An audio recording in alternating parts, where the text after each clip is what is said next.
Hello, everyone! We have 3 people this week! What? How cool is this? We have, of course, Brandy, who is just amazing, rocking those glasses and just everything that's great. And now we have PJ from Orville Nation! Welcome, PJ! Yeah, I'm excited to be here. We're Now like you so are... excited to just have another person as well. It's so weird. Like, normally it's just us just freaking out and talking about weird things in the fandom. So we're going to pull in more people to the cult eventually. And yes, this does classify as a cult. So PJ, tell us about your experience with Avatar so far. Because you're not like us 2000s kids. You're just joining for the first time, right? I mean, I've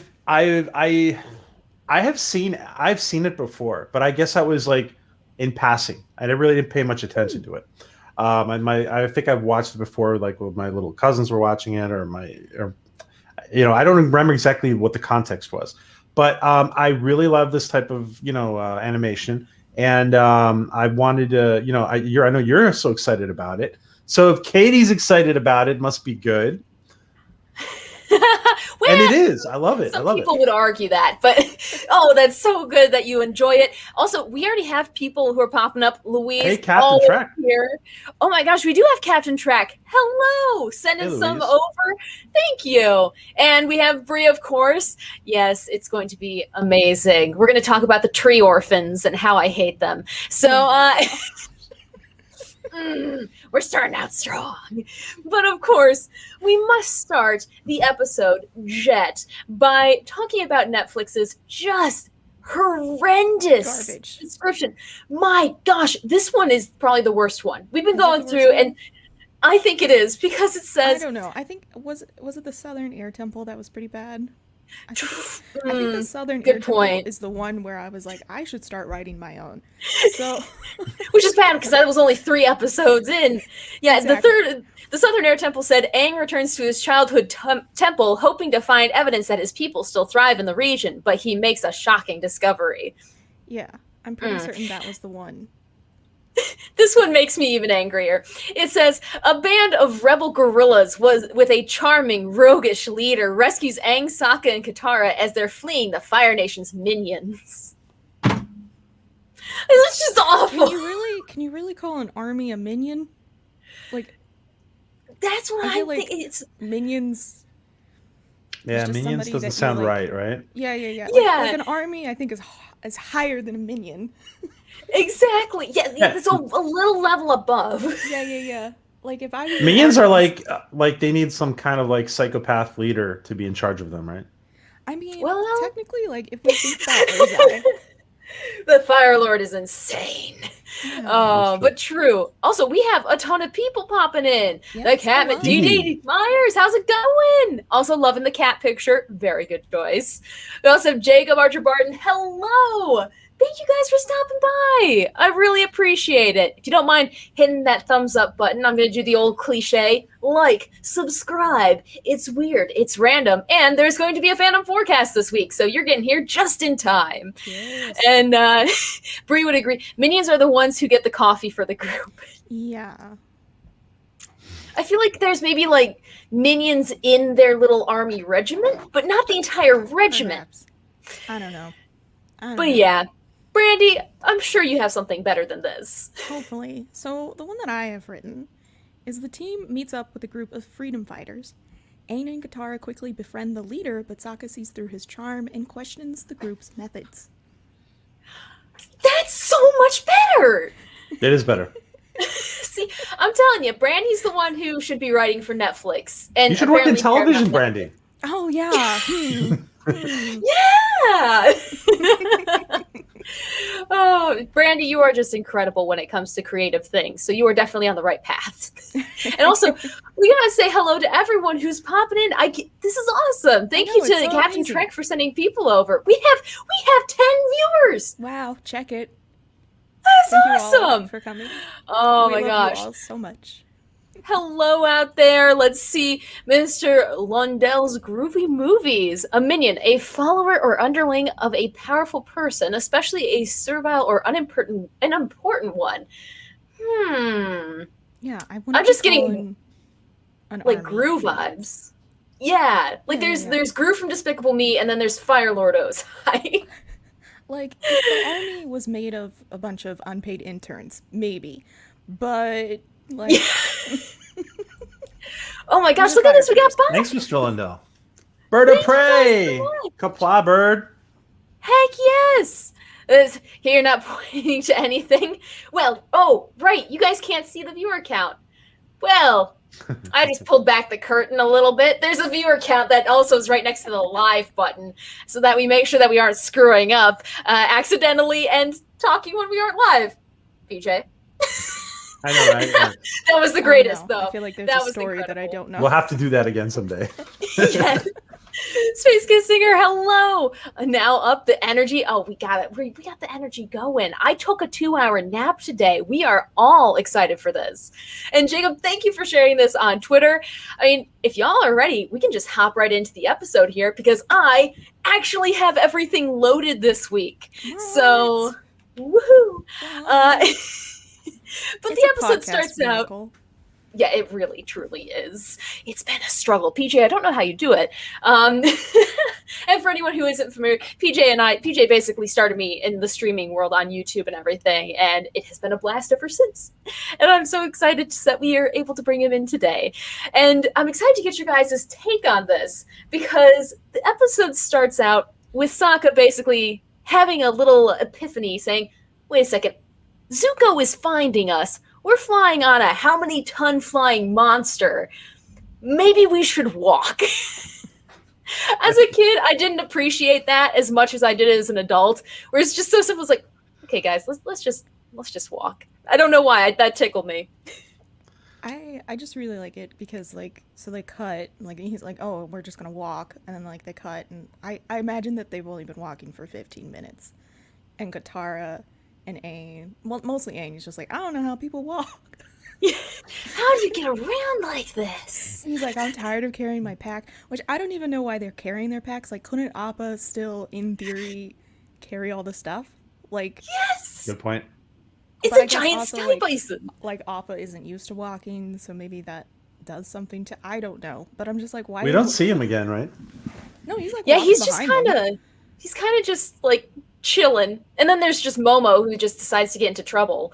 So for anyone who's a new viewer who may or may not have seen Avatar: The Last Airbender, Appa is this giant sky bison. Imagine a buffalo, but larger, and it can fly. Pretty cool. Momo's this little lemur who just decides to off and eat some berries in the middle of a trap. He's very never-ending story for me. Yeah.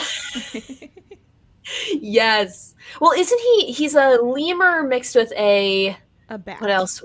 A bat. That was it. We talked about this in a past episode, but I'm glad you remembered. His mannerisms are mirrored after Brian, who is one of the creators' cat. So really? I think it's his cat. It's mirrored after someone's cat. I think it's Brian's. It could be Michael's. I don't know. But he was. It's a cat. I just watched my cat for a weekend, and I was like, Momo. Yeah. Well, and definitely, Appa needs to take a break too. He's one of the hardest working members of Team Avatar. He really is. Also, if he just started eating people, we wouldn't have a series. How do they feed him, ladies? How do they feed Appa? Lots of hay, from what I've seen. Hay. I imagine, one time he ate 2/3 of a watermelon while Momo ate the other third, but that's fair because he has 6 stomachs. True. Wouldn't it be so awful if behind the scenes it's just oh yeah, no, Appa goes out at night and just murders people and eats them? I don't think so. No, I think he probably vegetation. Jeff B, hello. Oh, don't ask me why I know this. I want to try moon peaches. The food in Avatar seems so good. I kind of think that they taste like cotton candy. That's my headcanon, and you can't change my mind. I think that's a good headcanon. Brandy, you provide the best of headcanons. Tim Possible also popping up in the chat. My gosh, we have so many people. I've never seen our chat so active. How's it going, guys? How's it going? Let me just say to everybody in the chat, doesn't Brandy have this wonderful ASMR voice? Oh, no. Oh. Seriously, you do. That just... That just warmed my heart. Wow. I'm going to let that carry me through the rest of the week. Aw. You know what else will warm your heart? Being surrounded by fire. That is, yes. Transitions. No, you truly do have the voice, and you have the mic for it. So who knows? We could offer a secret stream, like the lullaby stream. With Brandy. Dee Dee Myers agrees with me. Yes. See, exactly. Also, shh, Brandy, that's the next episode. What's the next episode? I think it's the watermelon. Is it the watermelon? It might be. And yes, Tim Possible also agrees. So this might have to be a thing. But yes, they're fumbling through the forest. Momo got trapped in a Fire Nation trap just because, free berries on the forest floor. Anyone would go for it. They open it up, they keep on walking, and lo and behold, there's a Fire Nation camp. The Fire Nation, for anyone who isn't familiar with it, are the baddies in this world. You have earth, water, fire, and air. The Fire Nation basically wants to kill everyone. And they just want to conquer the whole world. They just woke up one day and they're like, hey, we're better. Let's go. Through the means of genocide, which as a children's show on Nickelodeon. I'm not saying that I supported their decision. Yeah, no, just it's an interesting move that they made. PJ, how did you react to the whole Last Airbender theme? I mean, I had never paid 100% attention to it. Now that I understand it, I think it's really interesting. I think it's very common for Eastern animation. I mean, yeah, when you stop to think about it on Nickelodeon, but there's animation for all ages. And just out of curiosity, Katie, I was thinking about this before. Maybe I shouldn't even ask you, but go for it. On these videos, are you putting its adult content? You should. On YouTube, yes. You should put its adult content. Just so we talked about nipples enough that we could. I was about to say, I think PJ has a point here. I will double check. And this has nothing to do with the nipples. I know nothing about what that's about. But you could. It's Katie. If we but no, I'm just saying, like, when you get monetized, you're going to want to make sure all these are adult content. Look at him. Videos. He didn't say if we get monetized. He said when. When. PJ is the best hype man. I will tell you what. Like the entire fandom. Can I just say one thing? So I'm really you made a great decision. I'm really loving the so many random fandoms. I think you nailed it. You really nailed it on the name change or the name tweak. Being called Smurf is very enjoyable. Oh, I forgot about that. We could make merch. But also, they've animated Last Airbender. Are you referring to the movie that does not exist in Ba Sing Se? No, please don't. Please. Mr. Lundell is a very knowledgeable guy on a lot of stuff. Oh my gosh, yes. That movie does not exist in this world. It burned. To make fun of. Yes. Oh my gosh. But I mean, we're talking with the Avatar, regardless of the movie or the show. Fire Nation, still the big baddies. And remember, these are children. And they're straight up like about to burn them to a crisp. Which for episode 10 of a series is kind of violent. I don't know. But like at the same time, like as far as like Avatar, like it's just like a typical Tuesday for them. Like, let me just say, when Katara is being like when she glides up the rope with Jet, yes, I just want to say, for me, it's not woke enough, and it should have been the other way around. Oh, that's a point that will be brought up. Oh, yes. Yes, we can agree on. Yes, exactly. That movie does not exist. You will be monetized far before I will. So, yes. Oh, Captain Trek, you could be monetized easily. Anyone in this community really could, because we have PJ leading the way and just Captain Trek is almost. He's gonna hit it before he thinks. He's gonna hit it way before he thinks. So we have the Fire Nation pretty much surrounding them. Sokka's like, oh crap. Aang's like, okay, and Katara's just like, Sokka, are you going to cover this? But surprise! Oh, well, there goes that picture. I did have one from when they were walking earlier. That's the thought that counts. Yeah, it really is. It was going so well. But we get these little photo, by the way. get this Fantastic. freaking forest army of children that just crawl out of the bushes. This is like Children of the Corn, but in the Avatar universe. And they just full on attack these grown men with swords, but jumping on their heads. I like how you went with Children of the Corn and not like the Lost Boys from like Peter Pan. True. Although, I think is what they're really supposed to be. it is because Dante Bosco, I believe is his. Yes, is the guy who voices Zuko.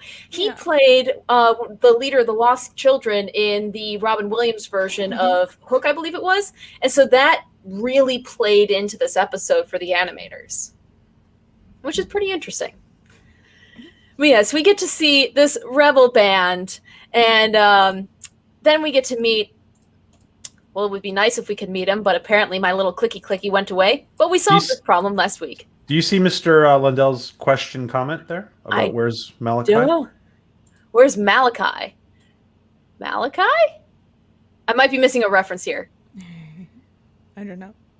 I'm not familiar yet with all the characters. Great! So. I'm not alone. Okay. I think I thought it was like an inside joke with like you guys or something. I was like, that's got to make sense to somebody, but I don't know. Maybe can you elaborate, Mr. Lundell? Is that a question for us, or is that you guys just talking in the chat? Or if we could invite a friend named Malachi to the chat, we would have 15 viewers. So hey, but we can somebody find a Malachi. Yeah, all of these little forest runts running around, attacking the Fire Nation, and yes. That's funny, Mr. Lundell. I get it. That's my bad. I'll give you my nerd card. You can take a punch out of it. That's on us. But yes, they're all fighting, and then this suave little stick of a guy comes up and he's just like, hey. And can you really call a 16-year-old suave? He's trying. Wait, is he actually 16 in this? Yeah, he's 16. I thought he was older. No, he's the same age as Zuko. He just tries to act it. Yeah. But PJ knows this from our Dark Matter Mondays. And the toothpick guy. I wanted to take the toothpick and shove it down his throat. Same thing with that stupid little leaf. You were never this aggressive on my channel, Katie. Well, that's because I haven't had 16 years to just mull over this. Dark Matter, I'm going episode by episode. This I have had time. I do want to add. You made a very good point because what's his name? I forget the guy's name, the character's name, but the guy. No, with the toothpick on Dark Matter. It's it's so impractical if you're a bad guy who's going to be like fighting and stuff to have this toothpick, or you could get smashed into your, tongue or something. Exactly, and it's like on the edge. Have any of you ever actually chewed on a leaf or like a piece of straw or something? No, I haven't. It's nasty. It tastes gross. Well, I could have told you that. This is purely for aesthetic. Yeah. But the toothpick is not Joe's fault. He let the actor do it. The actor wanted to do it. Crazy actor. Malachi Throne, voice actor, Colonel Mung. Oh, interesting. Very cool. Also, hello, Tamara. Thank you for joining. And yes, Forest Runts. I got Forest Runts, Forest Orphans, Children of the Corn, Children of the Trees. There's all these little shorthands I have for his band of misfits. She has had like 3 months to come up with it. No, I'm sorry. You said 16. She's been thinking about this for 16 years. We just started the podcast for 3 months. We started the podcast where she's just like, all right. I said Also, apparently, Space Kissinger says, wood is delicious. I'd take a toothpick over a weird chlorophyll-filled leaf any day. And yes, and that was Wexler's character. Ennis plays him. I just wanted to be clear. Okay. You never know who might be watching us. We know who you are, Ennis. We know. Yes. we love you. We love you. Got a rep. But what were you guys' opinions about this first meeting of these two? Like, she's smitten right away. Like have you ever just like came across somebody and you're just like, they too fine. And then they open their mouth, and you're like, it's a good thing you're pretty. Like, I feel like this is what's happening. like He swoops in, he saves her, and she's like, wow, fantastic. And then he opens his mouth and she's like, yeah, wow. Like, she got girl brain on heavy. Oh my gosh, yes! Got those teenage feelings going on. Like, the viewers, guy, like, Jet could not even, like, I mean, he's a pretty intelligent guy, but like, even if he wasn't, like, she would still just be like, yeah, wow, it's fantastic. Tell me more. Yeah, he does come across as kind of dreamy, right, to her, right? Yeah, like, to her, she's just like 100% smitten, and Aang is just like, all right, like, I guess you're cool, like, you're fighting the Fire Nation, we're fighting the Fire Nation, like, whatever. And Zuko is right away just like, not Zuko, but Sokka. Sorry. What's she doing there? Zuko's not in this episode. But Sokka is just like, don't like it. Don't like it. He's just immediately threatened by him. And oh, yes. I feel like him and the entire band of misfits he's threatened by. I think he just doesn't like the rest of the freedom fighters because they're just so, like, they're also entranced by Jet. Like, he's just so charismatic and charming. Like, if he was playing Skyrim, like, charisma's, like, maxed out completely. He can just walk in and be like, give me a sweet roll. And they'd be like, take 20. You know? Like, Jet is just all charisma. I think that he could, like, talk a cow to the slaughter. Like, this is what Jet is. His band of merry men are like, they're very loyal to him, right? They are. Oh, yeah. hardcore. And I think one of the main reasons why is because they're mostly children.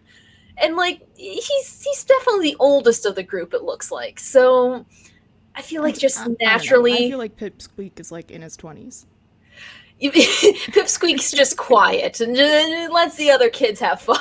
Yeah. He's like, I'm the muscle. I know my place. Like, you just tell me where to hit, and that's where I'm gonna go. And exactly. Anyway. Also, Brie, yeah, maybe one of those mint flavored picks. If it's flavored, then I'll go for a toothpick. The grass, the flavor of grass that he is gnawing on. According to Avatar Extras, he picks a new stem every day. Just I don't know why that was like one that they were like, you know what this episode needs? We need to establish that he has a new one every single day. It's so strange. Yeah, PJ, it's great. There's this thing called Avatar Extras where the writers and the creators of the show just put in little tidbits in these thought bubbles in the episodes on screen. It's really cool. You can find a list of them all online. Avatar Wiki is a huge resource for that, for anyone even getting into the fandom, because it also shows you what the goof ups were and what the fun facts are, and it's really cool. But cool. I'm interested, PJ, what was your first reaction to Jet as he suavely stares into the camera like, hey? Yeah, he was, I mean, I guess you could see Katara like maybe going, you know, just being dreamy eyed for him. And I did think they were going to be this little band in the forest, this little band of Robin Hood type characters were going to be a little more positive. That did surprise me a little bit. Definitely. They've got a very, I don't want to say grungy, but gritty feel to them, if that makes sense. Yeah. Like, they aren't the optimistic kids. I mean, granted, like, if you take seriously all the backstory, I mean, yeah, if in real life some people would react this way, but yeah, you know. Also, Mr. Miles, hello. Yes, it's PJ. We have guests. It's incredible. And yes, birds do poop on leaves. That's true. Yes, and roofs and icicles too. Gotta plug that. Katie's brand. Don't get her started, guys. Don't get her started. Okay, so side tangent. We're famous for our side tangents here, PJ. So, do you guys know there's like these places that are popping up in malls that are selfie spots, and they have like these little cubes that are all decked out with like all these cute little themes, and you can take pictures as like influencers and stuff. I got invited to a grand opening because I'm an influencer. Oh, Katie. Oh yeah, if you guys are not following Katie on TikTok, by the way, you should. Yeah. Hey, it's at weather_Katie. That's where I am everywhere. But no, they sent me the invite. They're like, oh yeah, it's gonna be bougie. We're gonna have drinks. The mayor's gonna stop by. We're handing out money. And I'm just here's like, the thing. If they use bougie as a way to describe the event, that is already like, it's not gonna be that caliber. Like, you only use bougie to make it sound like you're bougie. exactly. I'm just like, is this in Siouxland, Katie, or is it it's in Siouxland. Yeah, it's in Sioux Falls. You have to at least go. Like, I'm imagining that it's like in another state or something. You have to at least go. No. You have to go. If they fly me, I'm there. Like, it could be a trap. I'll be there. I'll bring my axe, but I'll be there. So also, what's a mall? They're dying. Poor Peach. He is getting Mike Wazowski. I'm sure. That's funny, Brianna. I'm the one that gets Mike Wazowski'd. I'm so sorry, PJ. Yeah. Oh no! I'm here to be Mike Wazowski. You've been elevated, Brandy. Now I just want to. Can I ask, Brandy? Are you on TikTok? I am not. Like. Yes. No. I'm sorry, guys. Yes. No. Well, Brandy, when I remember, I'm gonna write it in Sharpie on my hand so that I don't forget. Doing the login information, so that she can interact with everyone on Twitter, because we also, for this channel, have a Twitter. It's at Forecast Fandom. Had to remember that. And it started out where I could post my fandom forecasts, and now it's just for everything. Also, just shout out to everyone who stayed and watched. Like, you guys are amazing. Our viewers are consistent, and we love you guys. Hopefully this is very entertaining. And for anyone who doesn't do TikTok, I recommend at least downloading it, because you don't have to have an account, but you get to see the chaos that it is. Careful, Kate, don't lose that note. I would be very, very scared if I somehow lose this. Yeah, sweaty palms. I mean, it is 100 degrees here right now, which also, there is something I have to point out about this episode is with the costume design. They keep up the theme that it's actually, I think it's fall in this season. No. When they start out. Isn't it? Or is it winter? No, it's winter. Winter. Fallish. Well, the trees are turning orange. So, but it's like the end of winter. It's almost spring. They've been pretty consistent with the seasons, which is something you don't see in a lot of TV shows. Like, sometimes it's winter, sometimes it's spring, and sometimes it's just there. Like, this actually follows. I think the reason why they do that is because, they spoiler alert. Well, now I don't want to ruin it for PJ. I'll go. Oh, okay. All right. Sorry. But hey, it's been 16 years, PJ. I'm sorry. Your chance, pal. Like they have to defeat the Fire Nation by the end of the summer. So, like, it's already pretty well established at this point, if you've been following along, that's what they have to do. And so the seasons are just so intertwined with the actual storytelling. And then it also intertwines with, like, the name of the book. So, like, this book is book 1, which is water, so winter. And then in spring, they learn is earth, where Aang learns earthbending, and all the mud are stronger in the spring. And then when book 3, when it's fire and he's learning firebending, it is summer, which is when, I don't know, summer, fire, makes sense. So the seasons correlate with each season of the series, and that's why they do such a good job, I think. It's so true. Cool. Also, Bird of Prey, you want to do a signing at the exclusive Mines of Kuroga? I'm down. Send the van. That sounds like, to me, that sounds like an invite onto Bird's channel. Is that an invitation, Bird? Happily hop on. Oh my gosh, yes. Put that Twitter in the description. And why is Brandy so much softer? Because Brandy's just a nice soul. Oh no, it's a balancing act with our microphones. And apparently this stream does something weird with them. I can try and turn it up. I don't know. I can go into the settings, but that's kind of just let the rage go through you, and for as long as you've known me. Yeah, true. Have I ever raged? The answer is no. No ranting, huh? From Brandy. I think maybe like once in Vegas. Okay. I don't know. Yeah, we were all tired that time. I got pretty agitated. You fell down a mountain. I didn't fall down a mountain. Thank you very much. I got back up. I was like, I'm cool. I'll walk it off. And I did. To your credit, she did. She totally walked. It was incredible. She was definitely tougher than me. And right there, that's our Twitter, and we post everything there. So, or soon we will. Right now, it's just I post, but it will be we. Free Candy Van rebranded as Free Ammo Van. Hey, I mean, I'm a gamer, so I'll go for that. But okay, characters. We get so many weird characters in this. We got. Okay, all right. I said that I don't rage, but you about to do it. You about to do it. We have a child who looks like he came out of a Playmobil set next to a tank. Like, as a kid, I thought it was just so funny. And their names. For anyone who hasn't watched the show, guess which one's name is Pipsqueak? Give you a hint. It's the tank. And the little guy's name is the Duke. The Duke. Also, he has the pointy hat. There's a really great moment because like Jet is like telling everybody's names, and he's like, "That's the Duke, and that's Pipsqueak." And Aang just like walks up to the big guy. No, he walks up to the Duke, and he's like, "Your name's hilarious." And the big guy's like, "You think Pipsqueak is a funny name?" And Aang just like looks at him, doesn't blink an eye, and he goes, "It's hilarious." And then they both just like laugh because the big guy's like, "Yeah, it is pretty funny." Like, classic moment for this series. And Aang just like walks up to the biggest guy, is like, "Your name is hilarious." And when the guy's like, "Do you want to take that back?" Aang is like, "No, I do not. You want to know why? I'm that freaking Avatar."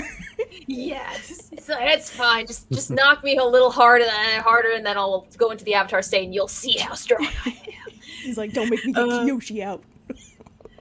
Yeah, I can already feel this episode is going to be 2.5 hours long, maybe 3. It can't be, unfortunately, because I have another stream after this one. But yes, basically Little John. Actually, yeah. We're getting Robin Hood vibes from this. And, Katie, where are you streaming afterwards so people can follow you afterwards? Yes, I am streaming over at ETEPS. Cool. The place to be reviews. That was it. So yeah, we're gonna hop on, do their the Women Days, and we're gonna talk about things. I imagine. I haven't looked at the overview. It's gonna be great. But so we have these two. Then we get Smellerby in the background. Oh my gosh. the lip pursing that's going on, like the sass. First off, and then there's it's like, I don't know. I vibe with it. I do. I'm here for it. I have to ask a question here of both of you. And first, I mean, because I don't know. Brandy's does cosplay, but have you done Katara, Katie, or other characters? I want to do Katara and Aang so badly. Like, I want to make an Airbender staff that's fully functional and spring-loaded, which is dangerous, especially knowing my track record of. Yeah, Brandy, were you there when I dropped the bed on my leg at college? You're the one that you called me after. Yeah, I walked that's right. Out of bed. I walked down the hallway, and I was like, "You okay?" And you were like, "I don't know." I'm like, "All right. You're going to do this. And if you can't sleep, you call me again." I slept with my Rainer on that night. True friend. Yeah, a bunk bed collapsed on my leg my first night. To take you to the hospital. I will link that channel, Mr. Mouse. Yes, thank you. Link it. Yes, it definitely get yourself a friend like Brandy and PJ. Y'all are just adorable, and I love it. Thank you for being my friends. But you know who's not going to be You're friends? the lucky ones. Aw, these two are definitely not going to be friends, and these two, they might be a little bit more. For anyone who has ever gotten onto a fan fiction website, DeviantArt, what have you, you know there's ships out there. This ship is like an armada. There was so much fan art for these two. And I feel like within the first 5 minutes of them knowing each other, people were shipping them. Well, I think that this is really like the first time that even Katara like has a crush on anyone. Like, true. Up to this point, it's not really. It's kind of unclear how she feels about Aang. Like, Aang obviously maybe had some feelings for her. What about Haru? Our baby-faced Haru. That boy got put in the friend zone so quickly, he almost became a brother. Like, Oh yeah. That's what happened to Haru. Now, could you guys see them working after this episode as a couple? Like, No. before the end of the episode? Like, just knowing what we know by this picture. No, okay, so here. Compatible? I would say no. Yeah. The one thing that I don't like about Jet is that he does just, like, try to charm you. And I just don't like that, like, in a person. Like, no, just get away. Mm-hmm. So, like, the very fact that he was just, you know, like, oh, and you know, I don't even know what that was, but, like, that's what he does. Yes. I was like, Guitar, you could do better, girl. Just turn around. Just turn around. Forget about him. You deserve better. Oh, so Mr. Mouse, how'd you drop a bed on your leg? It was genuinely like a full-on bunk bed, and you used a mallet to bop it up, and I used the mallet on all four, not thinking, and it just went. She was trying to do it by herself. Oh. And she could have just, like, called me to help her, because you know that I would have. I should have. I had friends right next door. I'm just like, Yeah, I'm just gonna do it my own. She was That's like, why I'll do it I need to be a waterbender so I can heal myself. And You you know, really should.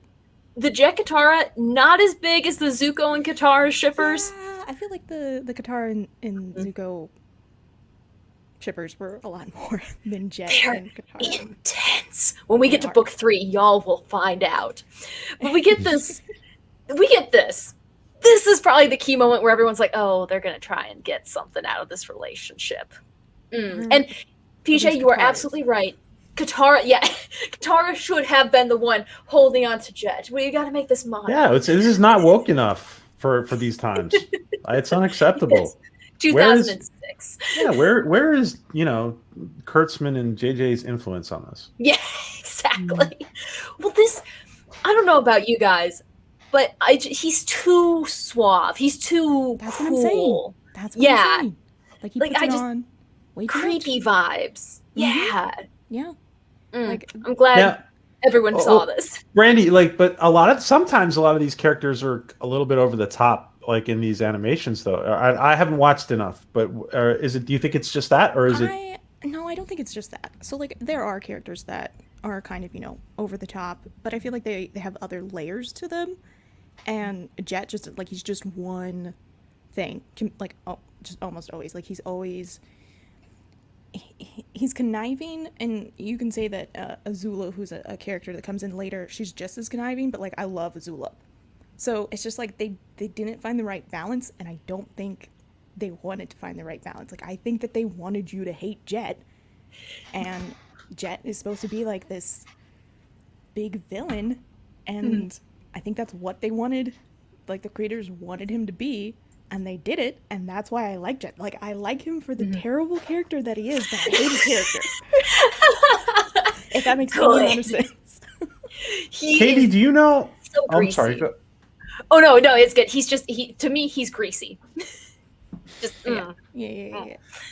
Katie, do we know the breakdown of the audience? Is it more female for this, or is it 50-50, or is it more male? I'm pretty sure it was 50-50 for Avatar, just because you had Brie brings it up too. Yeah, you had really strong female characters in Suki and Mei and all Katara these. Has and her Katara, moment. yeah. She has it, like, at the end of the series. And at the end of the season, when she takes on Paku and just slaps him, it's great. Yeah. But, like this moment where, like, he's, like, holding her and, stuff like that, like, I don't have a problem with it, because I think that they're just trying to make, like, that classic, like, oh, guy's holding the door for her, or, like... If she knows what a door is. Yeah, she knows what a door is. But it's just, like, this is probably, like, Katara's first crush. And, like... True. I don't know about you, but, like, me personally, like, when I had my first crush, like, I wasn't, like, trying to be woke. I was just like, yes, of course you can hold the door, and yes, of course you can, like, do this. Fair and point. Just like, oh my gosh, like, a guy's, like, actually noticing me for once. And I can't, guys. Like, that is her right now. She's having a full-on girl moment. Good acting job, too. Bravo. And, Mr. Miles brings up a good point, too. This show it's based around Asian culture, and a lot of times... the main problem people have with the movie that shall not be named is that it was completely whitewashed. And in fact, it's Asian, and you have these different areas and the different skin tones. And they've done a really good job in this cartoon about just not beating you over the head with it, and just being like, yeah, this takes place over in an Asian culture. This is what it is. And that was pretty unusual for 2006 on a kid's show. I don't know. Especially I didn't like see many on a shows major like this. network. Yeah, definitely. Yeah, and also, Bob, I am totally free Saturdays and Sundays. Twister, Sharknado, what have it be, I will happily hop on. Just send me a message on Twitter. I will be there. And yeah, tomorrow, he has a big ego. Definitely. Well, I mean, he's a big Bird ego. has a huge ego. I totally agree. No. Oh, it's not Bird. I'm sorry. Jet has the big ego to go with his big tree fort and his big parties that he throws with all of the, I'm assuming, wild hog monkeys that they catch and cook. Which, as a kid, the fact that they were eating these animals that they probably just rescued earlier on in the episode, like, I don't know, I noticed it more this time around. I'm like, oh, wow, the monkeys they set free are probably dead. Oh. Well, isn't that a feel-good realization of, like, the year, really? Wow, Katie, thank you so much for... No, but I'm just, as a kid, you don't think about food in TV shows all that much. You're just like, oh, hey, there's food there. I can't say that I'm even doing it right now. Really? I guess I'm just hungry. Maybe. You gotta eat, girl. Yes. Oh, I do. All the time. I have some cookie dough in the fridge that is calling my name. But we get to see this feast. Everyone's just sharing in the revelry. At this point, did you guys think when you first watched this, something's not right here? Or are we just going along with the vibe? Well, PJ, you can go first if you want to. No, go ahead. Oh, okay. All right. Sorry, my Midwestern's coming out. You guys are so Midwest. So, like, up until this point, I can't really remember too much, like, as a kid, but just, like, a general vibe of, like, what I have of this episode. Like, the moment where he's just, like, I don't know what he says exactly, but he's just, like, we won't stop until they're all dead, and then, like, there's, like, this really, like, serious moment in the episode, and you're just like, maybe a couple of his hinges are a little loose. Yeah. And then he goes to sit down, and Qatar's just like, wow, that was a great speech, like, really inspiring. Like, I can't really, like, wow, that's just, like, so good. And I'm just like, wow. Hardcore. And then Sokka's just like, oh my gosh. This is so gross. He's like, no, not just that, but he's just like, am I the only one that actually heard that speech? Because everybody else is just, like, cheering. And even Aang is just, like, over there, like, being Aang. Like, even he wasn't just like, maybe not. Maybe not. Sokka's literally the only one with, like, thinking right now. And he's just like, yep. Can we just, like, go, maybe? And also PJ, shout out for PJ for sharing this on his Twitter, because we got people on here from PJ and Orville Nation. So thank you all who has tuned in and want to see what this channel is all about, and we appreciate you being here. Oh yeah, I'm going to be here as long as you let me come. I will be here. Sweet. And I did think also that it was, there's definitely something off. And as soon as we see the thing with the old man, you really start to get feel that something definitely is off. We get the wonderful scene where Jet's like, hey, Sokka, I need you to come with me on this mission. And the only reason I pull out this picture in particular, before the old man scene, is this actually harkens to what Toph, a future character, does. Toph, for anyone who doesn't know, she is a blind earthbender. And she's this young girl born blind, and she learned how to see by sensing the vibrations in the ground because she's an earthbender. And people say that this ties into that because you were sensing the vibrations with this is an actual method that you can use, which I thought was just really a cool little tidbit. Also, hey, Tia and Deli, how's it going? Hey, Maria. Maria and John, hello. And Bree, Sokka's on a roll on knowing what people's true intentions are. Yeah, he knew what the pirates were doing last episode, and now he knows what Jet's doing. I trust his instincts. especially his protective instincts, because where'd the old man go? I had all of these lined up and ordered, and it's just gone. You can just like scroll through them. That's fine. Yeah, Find the old dude. There's the old dude. Hey, the terrified old man. Yes. See, this is why I have Brandy. Brandy's the Spock to my Kirk. I'm the overreacting one, and Brandy's the one who thinks and keeps us from dying. I try, you know. Yes. But we see this old, frail man, and Jet is about to lay down a beating on him. That was, I mean, this is kind of dark, and it's still out of order, so we'll just go back to this one. Yeah, it is dark. Yeah. Like, this is a kid's show, guys. It is a kid's show, but at the same time, I think that this series does so well of bringing like these mature like themes throughout the whole series, and I think that they balance it out. Again, like I'm not supporting people like beating up people, but you know, like they do so good, and I think that this has a really good kind of reason behind it, because if you remember back in Imprisoned when we were talking about Haru, like Haru mirrors Katara's character. Like Haru is who Katara should be. Like she should be afraid to use her bending, she should be scared, blah blah blah blah blah. Jet is who Sokka should be. Sokka should be angry. He should want to fight the Fire Nation. He should, you know, maybe he should charm people to get what he wants. Like he almost has the exact same story that Jet has. His mom died. His dad went off to go fight in the war. Like his family is, you know, destroyed by the Fire Nation. He has every right to be the way that Jet is, but because he hasn't lost his humanity, Sokka's a good guy. Yes. So like, and that's another reason why I really like this episode and like Jet's character, because they mirror each other. The creators are showing you what Sokka could be, and I think Sokka recognizes that, and I think that's why he's almost immediately just like, we gotta go, guys. Like, this is not good. We gotta go. Yep. Well, and he actually stops Jet from just kicking this guy in the head. Yeah. The heck? No, and you brought up an amazing point, that they are foil characters for each other. Yeah. Like, Sokka turned out good, Jet turned out bad. It easily could have been the other way around. Precisely. So, like, they're non-benders.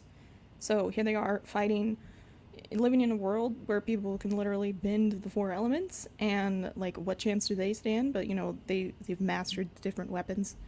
But like they're parallels of each other, and one of them was, I don't know, maybe raised by, well, I mean, one of them actually has a parent, but you know. True. But it's albeit absent. But just like, you know, Sokka just hasn't lost his humanity. He still understands that, like, yeah, maybe they're in a war, but that doesn't always necessarily mean that, like, you're gonna beat or you're going to kill. Like, there's other ways to win and other ways to stand up for other people and to do it correctly. Whereas Jet is just like, I don't care what I have to do. Like, I want the Fire Nation gone. So how do I do that? Kill. Yeah, it's just like kill. Like, you know, like he's gonna do whatever he thinks is necessary to get the result that he wants. Whereas Sokka is like, this is the result that I want, but I'm not willing to cross that line. Yep. And Mr. Lundell, I think, that line that Jet crosses, you would think that this would be on late at night. No, prime time, 4, 5 o'clock, 6 o'clock, aired 3-hour blocks even. Yeah, no, this was... We watched the show when we were 10, people. Yeah. Oh, yeah. We turned out fine, right? Look at us. Yeah. Pretty much. Yeah. Katie, I have a question for you and for Brandy. Go for it. Now, obviously, this is original language of this is in English, but do you think, because with cartoons you can just dub, and Sure. it does, you can't tell it's do you think this was created with the intention that abroad this would do very well? Ooh, You know, I'm not sure. I don't really know.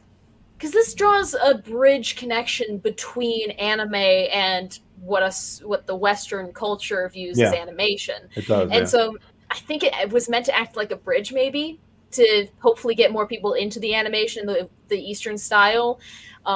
And in the episodes, you'll find out, especially in Ba Sing Se, they use Japanese, I believe it is, in the script, and they actually, you can see the lettering on like their passports and stuff. So I was scared there for a second, Brandy, that I had gotten it wrong. Your face was just like, I was just like, it's been like I'm dealing with like dial-up right now, like. oh. It's okay. Like, It's 2006 or 2005. I'm not on 5G yet, guys. Like, it's been a week. Oh wow. See, yes, Brandy does a wonderful explanation. It's the voice, the feeling. It's because amazing. like I ain't got no time. Yeah. Well, I don't got nothing else to do is the problem, but like lay in bed and be like, you know what? Let's just think about like the show. Like, don't Let's even put together a fan theory. Oh, like I had to type it this week, guys, and it's 2 Oh my pages of Word gosh. doc. And Space Kissinger says the show lacks robots fighting. Wait until you see the sequel I was about to say, series. You go to Korra. We get some Legend mechs. of Korra. You get mechs with spirits, and it's freaky. But so in this one, it's just the gang fighting off these, well, actually just Sokka at this point, fighting off these bandits that are truly terrorizing the people of this village who live nearby. And when Sokka tries to show that, hey, Jet actually isn't that great a guy, Jet kind of predicted that he might pull that move. And he's like, this man had a knife. It reminds me of that old Vine. Like, what do you have there? A knife. And apparently has poison in this vial. And it just felt a little too set up. I was very disappointed that Aang and Katara didn't see this as sus. Okay, well, like we can like throw Katara out because like all reason is gone with her. Like, True. I'm sorry. Like, when you crush in on somebody, like it depending on how bad the crush is, and obviously she crushing hard. She's high she on isn't hormones thinking right now. Yeah. So she gets passed. Aang, I don't know. Like he still has like so much innocence, and wants to believe that people are doing the right thing. Like that's just like I think a lot of like him just being an airbender, and him not really having a lot of experiences because again like he's 12. Yeah. I think he just wants to believe that that Jet is good, and I think it is kind of strange that he doesn't take Sokka at his word more. But I think he also a lot of times relies heavily on Katara, and so Katara usually has like a really good like moral radar. So he's just like, well, if Katara's fine with it, Sokka, I think you're being a little overprotective, or you're just being like weird, because I mean, again, like they started out at the beginning of the episode him being like, well, we shouldn't fly because the Fire Nation finds us too easily, so then they listen to his instincts and they walk, and then they immediately find more fire. So like even like right at the beginning they've already established that like maybe Sokka's having an off day or something. And so True. I think just like since they've already had so many problems with Sokka this episode, Aang is just like, well, Jet credibility's gone. Yeah, like Jet is the one that saved us from the fire army earlier. Jet's the one that's like invited the fire minions. Minions. And so like him being like, all right, dude had a knife. You know, like plus he was Fire Nation. Like we've already established Fire Nation pretty bad, so you know. Now, I completely forgot. PJ, we forgot to ask you. If you could bend any of the 4 elements, which nation would you choose to be part of? Like, what bender type would you be? Water. Nice. I do water. I'm water What as about well. you? You're water too. Okay, and Brandy? Oh, I yes. would be Earth. Yeah. She's a very grounded person. So I just like the movements that they do. Like they're very like wide and they're strong, and they can't be knocked over. And I'm just thinking, oh, I don't want to be knocked over. You know what I'm saying? Like plus like who doesn't love throwing rocks, guys? true. You were that kid. Okay. No, I wasn't. Really? No, I wasn't. I was too scared to throw the rock because I knew that I would get in trouble.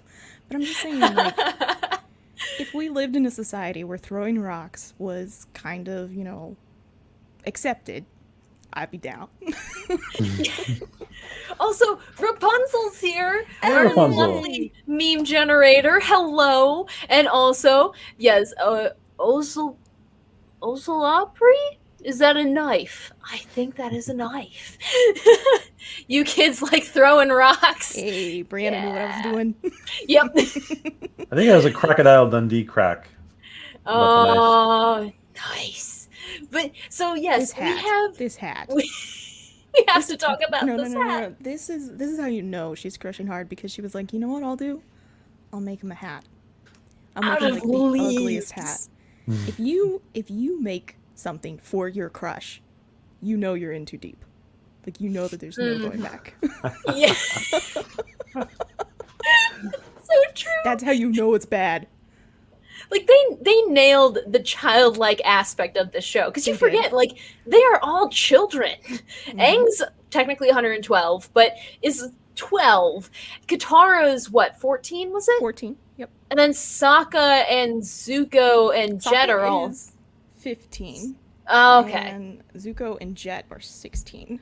This is how you It's know that I have nuts. no life, because I know all these things. It's impressive. But no, for a show written by adults, they get the kids side of it down. They really did. Yeah, well, they used to be kids themselves, so. Yeah. True. I love it when adults are still in touch with their kids. Or if you're like me, I'm still a kid. As I find out every time I stream with some people, and I'm like, oh, I wasn't born when you referenced this show that was made. I'm the 90s kids. Yeah, I used to be the youngest person in the office, but I still get like a lot of like the 80s references and stuff like that. So like but then like I would go to make a reference, and then it would be crickets. Oh. Oh, okay, never mind. Like, they didn't. A lot of people in my office don't get like internet humor, and it makes me so sad. Just reference Rocky Horror Picture Show. You'll be fine. It makes me so sad. Well, you know what else is sad? Aang did make Katara a necklace to make up for her losing her one from her mother. Yes. Clearly, she's not wearing it, so double burn. No, and he she hasn't doesn't made it make yet. anything. He hasn't Yeah, he made did, it yet. didn't he? No, doesn't he make it in I thought he made it in the pirate the episode. fortune teller episode? I might be wrong here. Still, it's He not hasn't made it cool, yet. Katara. He makes you something eventually. He does. And I think that he makes it because he sees that she's made something for Jet. So he's like, okay, this is like a water tribe thing. So he's like, this is what I'm going to do.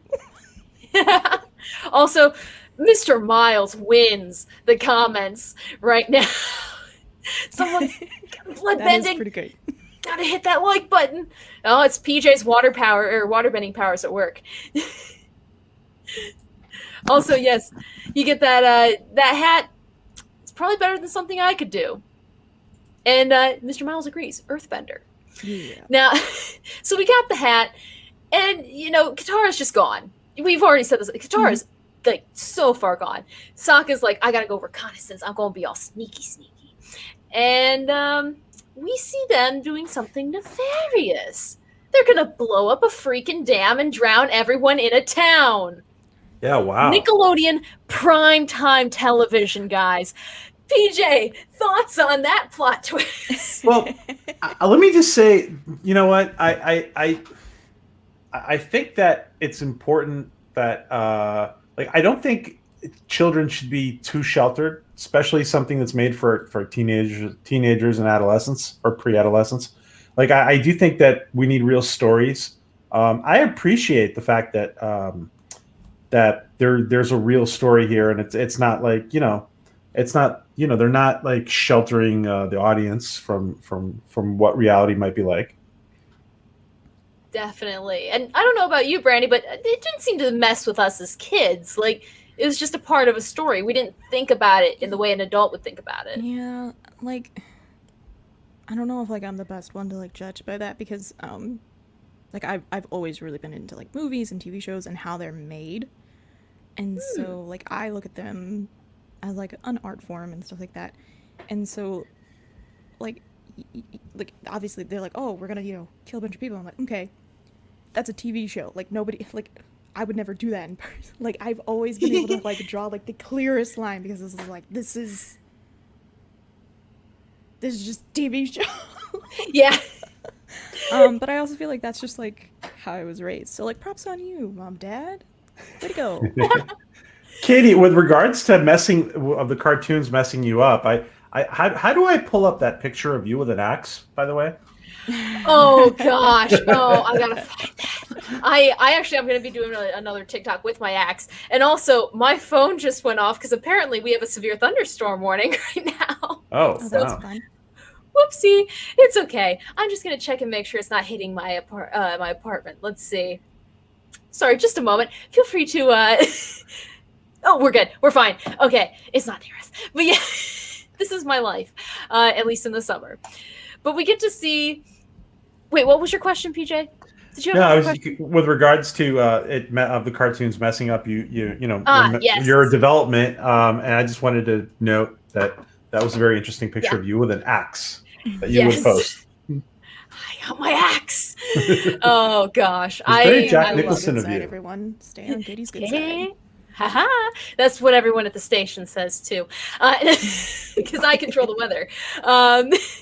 Also, Mr. Miles brings up a good point. You know, maybe this could be the future. They did create Avatar Studios, so they're going to advance the fandom now. Who knows? They might do space travel, and you could have Earthbenders on different planets. They do have this is a weak spoiler, but they have a meteorite that falls in one of the episodes, and you can bend that. This is true. Yep, this is definitely when the vibes switch. As soon as you get Sokka and he's just like, okay, yep, I am a prisoner. Again, can we not do this every episode? Like, I don't know. It gets so much darker so fast. And this cartoon, if you grow up watching the Westerns and the more, hardcore stuff. Like I watched like war movies with my dad growing up. Oh my gosh! Like, Full Metal Jacket Brandy at age 8. Yeah, so like I don't know, like I think that it is interesting for some people to be like bring that kind of perspective, but like I've just always brought like it's just a TV show, guys. Like definitely. Like that's just my reaction. Were you worried about Sokka in this? No, I'm never worried about characters. Okay, listen. Even as a kid, I was like, these are the main characters. Nothing is going to happen to them. See, I need to introduce you to our friend Joe Malazzi because his show, he kills off everyone you love. You know what? That's what I want. That's what I want. Watch Dark Matter on Netflix. Like, there's nothing I hate more than when they finally do kill like a character that you love. And then they're like, oh, JK, they like brought him back. You know, like, it's like one of my things about Supernatural, but we won't get into that. Oh, yes. I just want a main character to die. Is that so wrong? Oh my gosh. Brandy, this is a new side of you. Who would you kill off, Brandy? Who would I kill off in this? Yeah. That's a good question. You know, it'd probably be Sokka. And I love Sokka. No. Poor Sokka. I love Sokka, but like, let's think about it. Like, you can't kill Aang because obviously that ends the series, and you can't kill Katara because I think that would be too much of a hit to Aang. Like, Aang's character would change so dramatically. True. But Sokka is like the right middle road. Like, it would wreck Katara. And do you kill him off with the possibility of coming back, or do you just kill him off like he's forever? Gone. Flat dead. Gone. And you know what? Yeah. Wow, that's tough. Or maybe once Toph joins. What? I know. I was about to say it. But then, like, one thing that does tick me off is that in Legends of Korra, like, Sokka is dead. And then I'm like, okay. The time has advanced enough, yes. That's fine. Like, Sokka can be dead. And then I kind of thought more of the gang was dead, but then, like, everybody else shows up. And I was like, what? If everybody else is alive, what was the point of killing Sokka? Like, true. Obviously, Aang has to be dead. That's fine, but what in the world? Also, Mr. Miles would kill off Zuko. I don't know. I don't know. I just tried to combine Sokka and Zuko's name again. Oh my gosh. I mean, that's a ship. You can set sail to the wonders of the internet. I don't really want to, but I'm also just like, you know, Sokka and Suki forever, guys. Yes. What was Saki. Saki. I don't even know what I'm saying. We were talking about, oh my gosh, where'd I go? There we go. Yeah, this on the same vein of, were they just going to kill him? Like, PJ, did you think at any point, you know, being the Dark Matter fan as we are, that they would maybe kill off a main team member this early? Oh no, I thought it would get resolved in a less drastic way. Also, it doesn't make any sense for Jet to kill Sokka, because if Jet kills Sokka, like, yeah, he could like spin the story or something. He does want to win them over, doesn't he, Brandy? Like, yeah, he does want to win them over, but like if he kills Sokka and Sokka ends up dying, think of what it does to Aang and Katara. Mm-hmm. And I don't think he wants to upset Aang and Katara. Like he has them, and they don't want to lose him. And so killing Sokka literally makes no sense for him. That's why he's like, take him on a walk. Yep. Just delay him long enough for this to happen, and then we'll go from there. And that's why I don't think he tries to kill him, because he still needs Aang and Katara. Good point. Also, Mr. Miles, your grandpa's name was, I thought you said for a second that your grandpa's name. Yeah, No, the old man. That is Iroh, I think. Hopefully. Oh, yes, Iroh. And Bree's very defensive of Iroh. Bree would not let Iroh go. Oh, kill Iroh? Kill Iroh. PJ, you haven't gotten to know Iroh all that well. He is life. Really? I feel like Miles is onto something here. Don't you dare, Brandy. No, I love Iroh, don't get me wrong. But Is he like the Mr. Miyagi of the show? A little bit, yeah. He is. Yes, he's adorable. He's a good guy. He has the most beautiful song. Like, oh, shame on you, Mr. Miles. You want to kill Mr. Miyagi? No. I can see what Mr. Miles is saying. I can see we it. need his arc. We got to get his long term, and maybe a prequel. Yeah. Iroh doesn't have much of an arc. But if you kill him right in the series, like at a right time, like I'm thinking like maybe at the end of season 2, beginning of season 3. You monster! It could have been what made Zuko, like Iroh has to die at the hand of Ozai. That's what has to happen, and then that's what makes Zuko like wake up and be like, you know what, maybe we are on the wrong side. It sounds like Brandy's been attending a Stephen King writer's workshop. Brandy is like I'm just kidding, Brandy. hardcore writer of this group. My gosh. That script writing course in college is paying off. Hey, was that with Charlie? It was with Charlie. Nice. That's why. Brandy's killing him off. Katie, stop her. I will try. I saw you and my brother Anakin. I loved you. Hey, you know what? That's how it. That's funny, Brianna. That's how it. It's true. So okay, so they're taking Sokka on a walk, and Sokka's just like, okay, I can take these guys. Like, totally, your network is shoddy. There's some traps over there, and he escapes fairly easily. Yeah. So. It's like a little callback from the beginning of the episode. He like recognizes the animal traps, and then he, kind of like jumps across them, and then like they're stuck in it. And the one question that I have is, I guess Pipsqueak is a little bit bigger than a hog monkey. Yeah. So how in the world did Pipsqueak fit in that trap? Also, that's some quality rope right there. Yeah. For people who aren't good at tying knots, they sure got those ones good.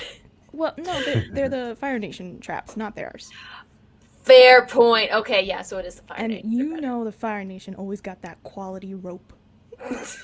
the workmanship on their projects.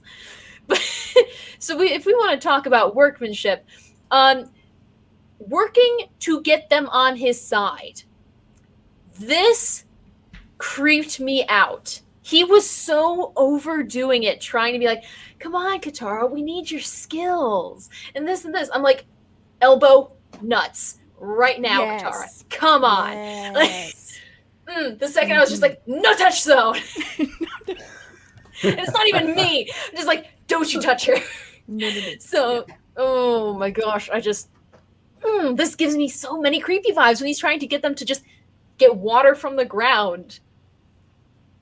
And Aang's just sitting there letting this happen. I know. I can understand why Katara is being the way that she's being. It's Aang that I can't think through. Like, there is no reason for me to be like, oh, that's why he's like, what? Like, I don't know.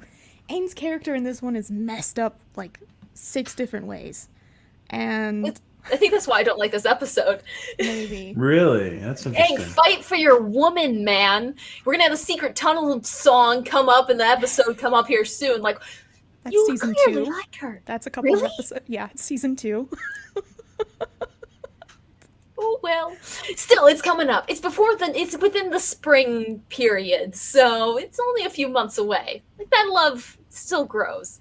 And Bree, I'm very impressed with your knowledge there. I can lend you my axe. She just really loves Miss Congeniality. That's Miss Congeniality. Okay, there's another fandom I'm not quite familiar with. Oh my gosh, but yes. And also, little fact, are lychee nuts real? Yeah, you've never had a... I don't think they're called lychee nuts, but like you've never had a lychee? No. What is that? I don't know what that is.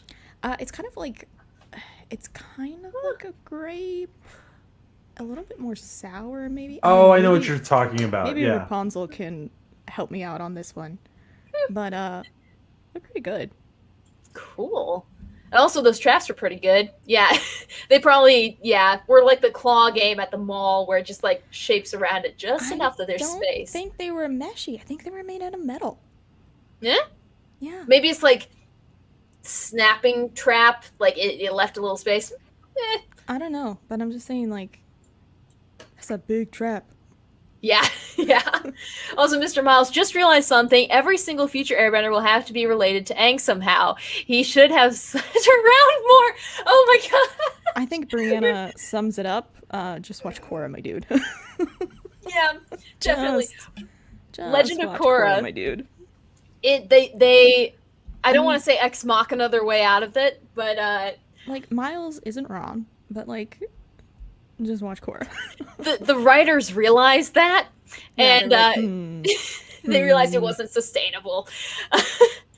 And also something that isn't sustainable, pulling water from the ground. Meteorologist here. They're pulling it from a geyser. Yes, but it's like that water has to come from somewhere. It's going to run out. Well, wait. What? I mean, what? People dig wells all the time, though, don't they? True, but like if this is from an underwater aquifer and they're truly in a drought, because I'm studying this right now because we are in a horrible drought in Siouxland, that water's going to dry up. So like, it's just poor management. Well, sure. Eventually, you're right. Yeah. Just poor management, in my opinion. I don't But- think Jet is worried about the ecosystem right now. Very true. But you get to see basically the two of them working again with water after the last episode where they first started waterbending, and they've got the teamwork down. They've got it. So do you think they take time between the episodes and just practice their bending? I would assume. I was actually kind of looking into this because I was kind of looking into like where this village, which I think the town is called Gaipan. I'm probably Okay. butchering it. That sounds about right. But I was like looking at the map of the world, and this town is really close to Omashu, and Omashu was Really? like 5 episodes ago. Like, they have not made any type of Yeah. like, they're supposed to be going north, Well, and it's they're 'cause just they're kind of like walking. staying in the area. So I don't know how much time is happening in between these episodes, But I would assume that maybe like before, like when they like stop flying for the night before they, you know, like they make the camp, maybe they like practice in the morning or something. I don't know, but they are really close to where they started, and we're like halfway through. I think we're over halfway through the first season. And We like, are. what are we doing, guys? I always kind of just thought that they would be further north by this time, but they're not. Well, that's what happens when you decide to walk to the North Pole, apparently. Yeah, the water will eventually dry up, but underwater reservoirs can be massive. Fair point. Fair point. The sinkholes, yeah, that would be another problem. And, also the dam that just explodes would be a problem. Oh, great, they're out of order again. Where did it go? There we go. So we got, what is his name? Smellerbee? Longshot. Smellerbee's the girl. Awful bowl cut. This is a special kind of loyalty in this episode. Like, they already showed they're a band of misfits. They live together in the forest.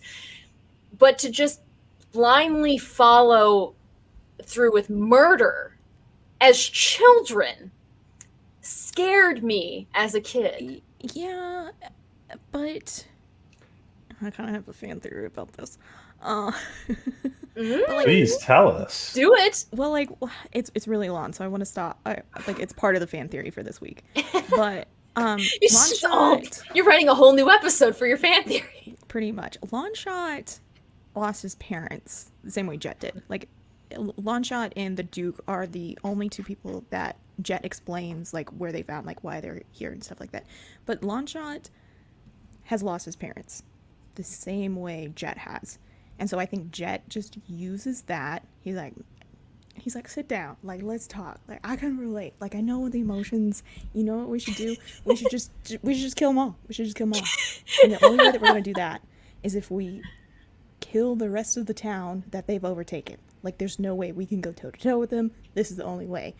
And I think Jet has twisted the way that Longshot is seeing the world and has brought so much loyalty. Like, if Longshot doesn't have Jet, who does Longshot have?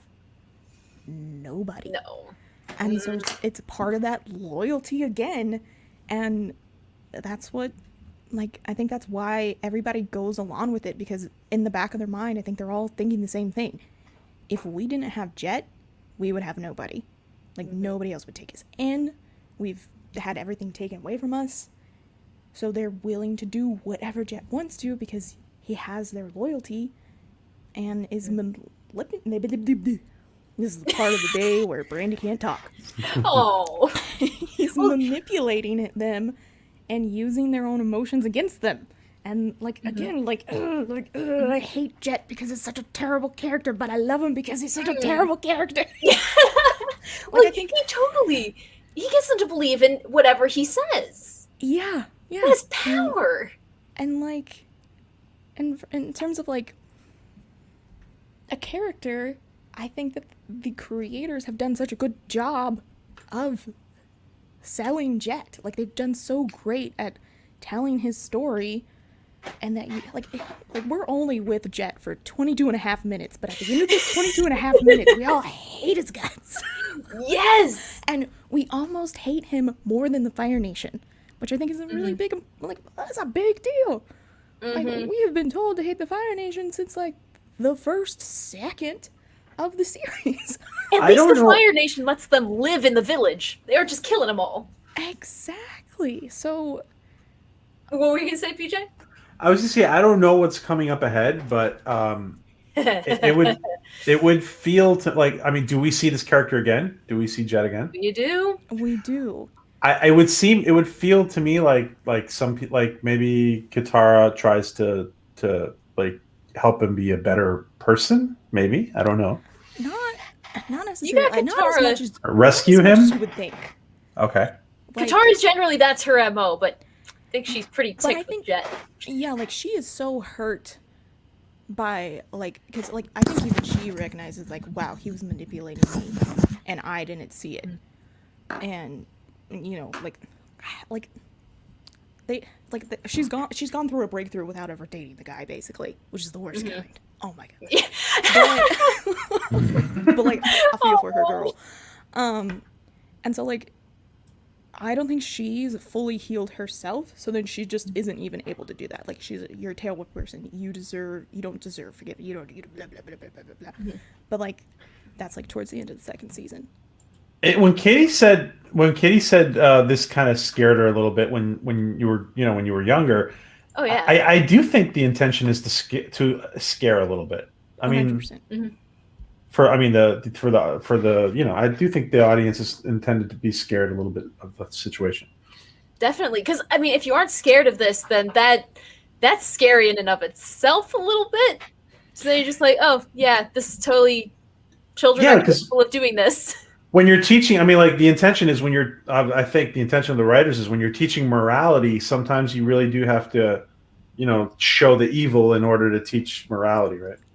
Yeah, true. Yeah. And I think they also are kind of showing that because up until this point, everything's kind of been like one or the other, very black and white, like cut dry. Like Fire Nation is bad.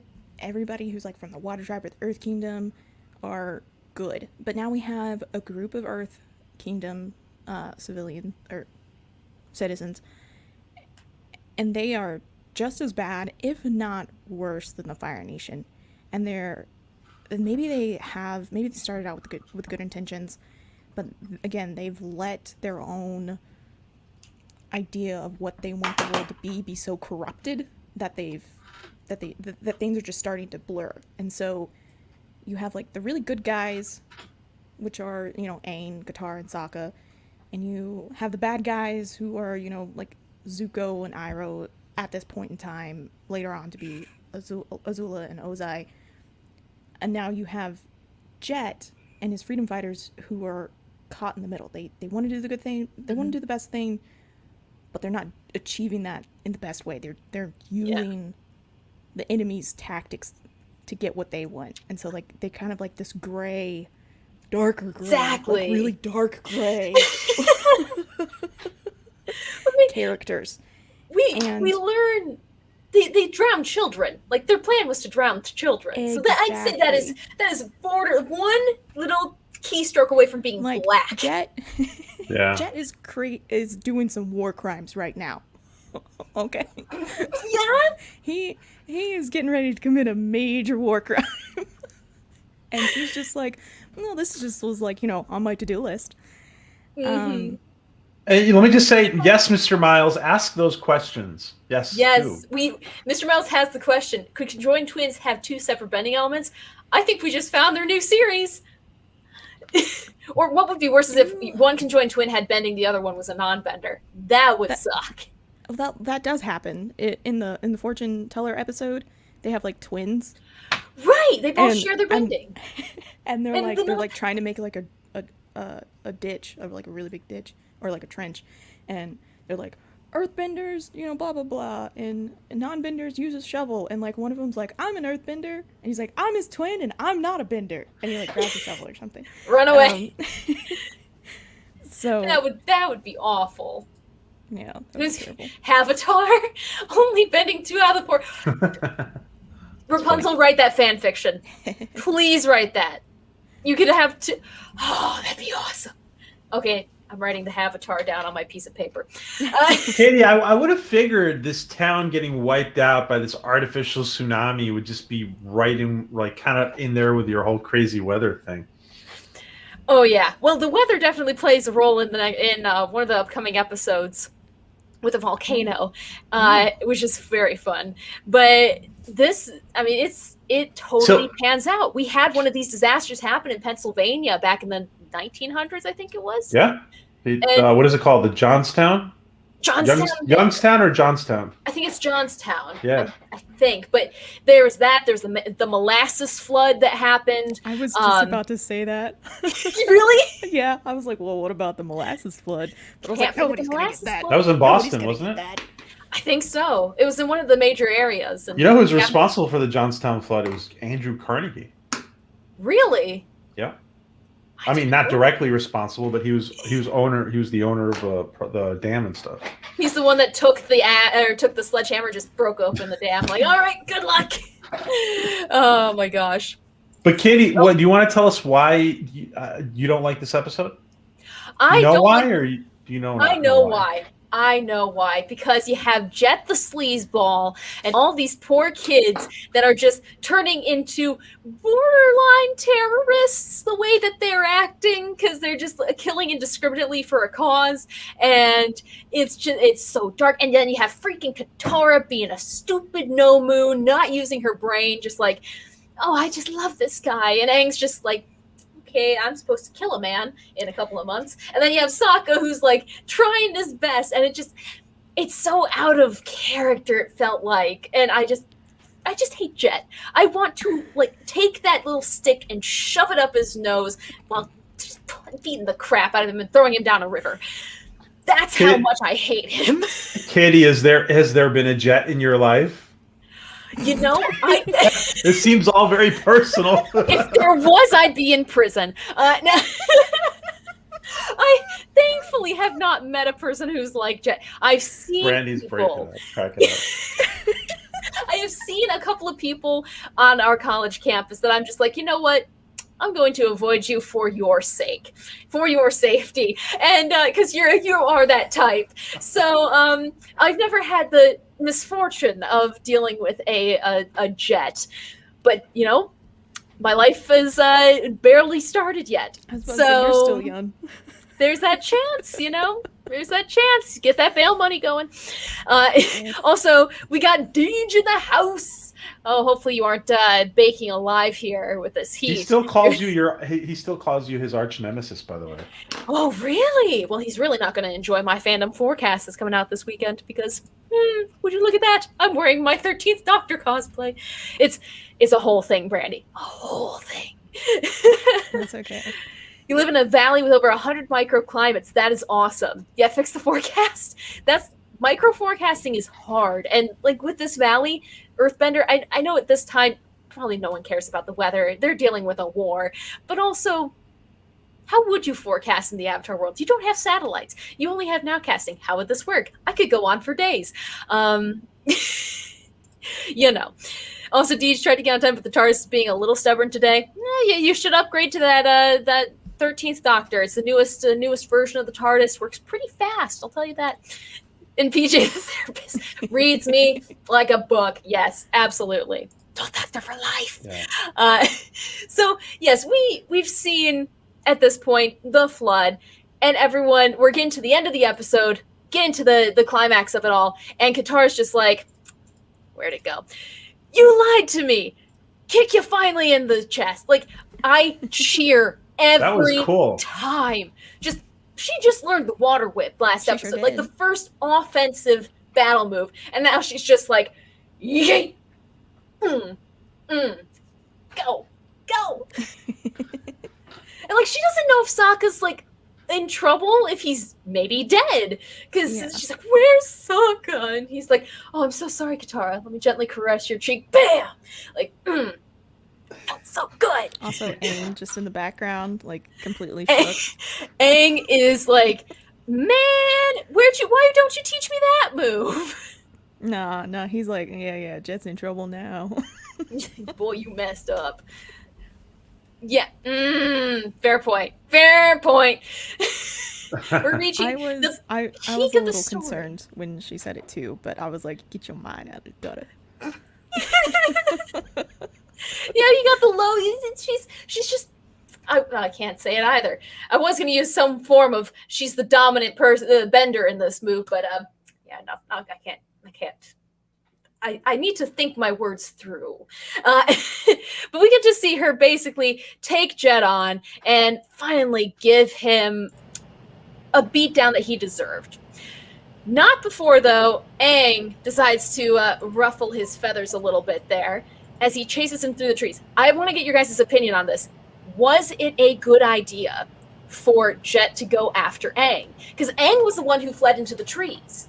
Jet chased after him. He had the staff. He didn't have to go after him. Do you want to go ahead, Brittany?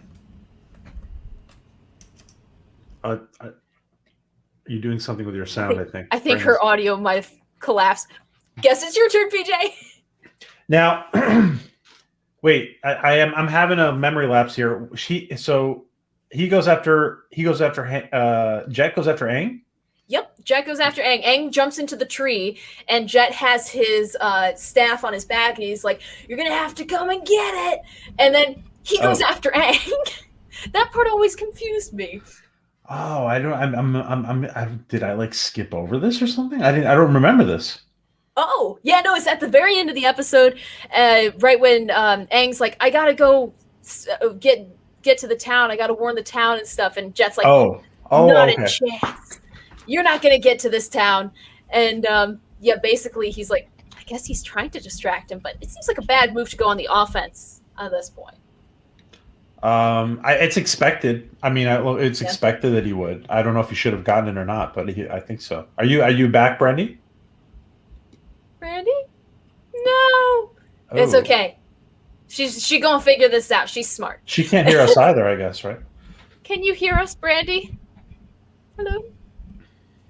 No. Okay. Well, we're just gonna go until she can get that thing fixed. But we get to the end of this episode. Oh, Brandy.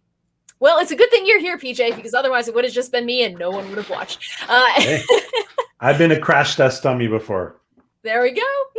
But we get to the end of the episode, and we find out that the villagers are not dead. Ah, Brandy's back. I'm so sorry. You're good. I don't know what happened. I've been over here like. Were you working on your sound? Is that what you were doing? I have no idea. I lost audio for you guys, and then my mic stopped working, and then my computer was like, USB not recognized. I'm like, USB not recognized my butt, and so I don't know, but I'm back. I'm so sorry, guys. Just continue on.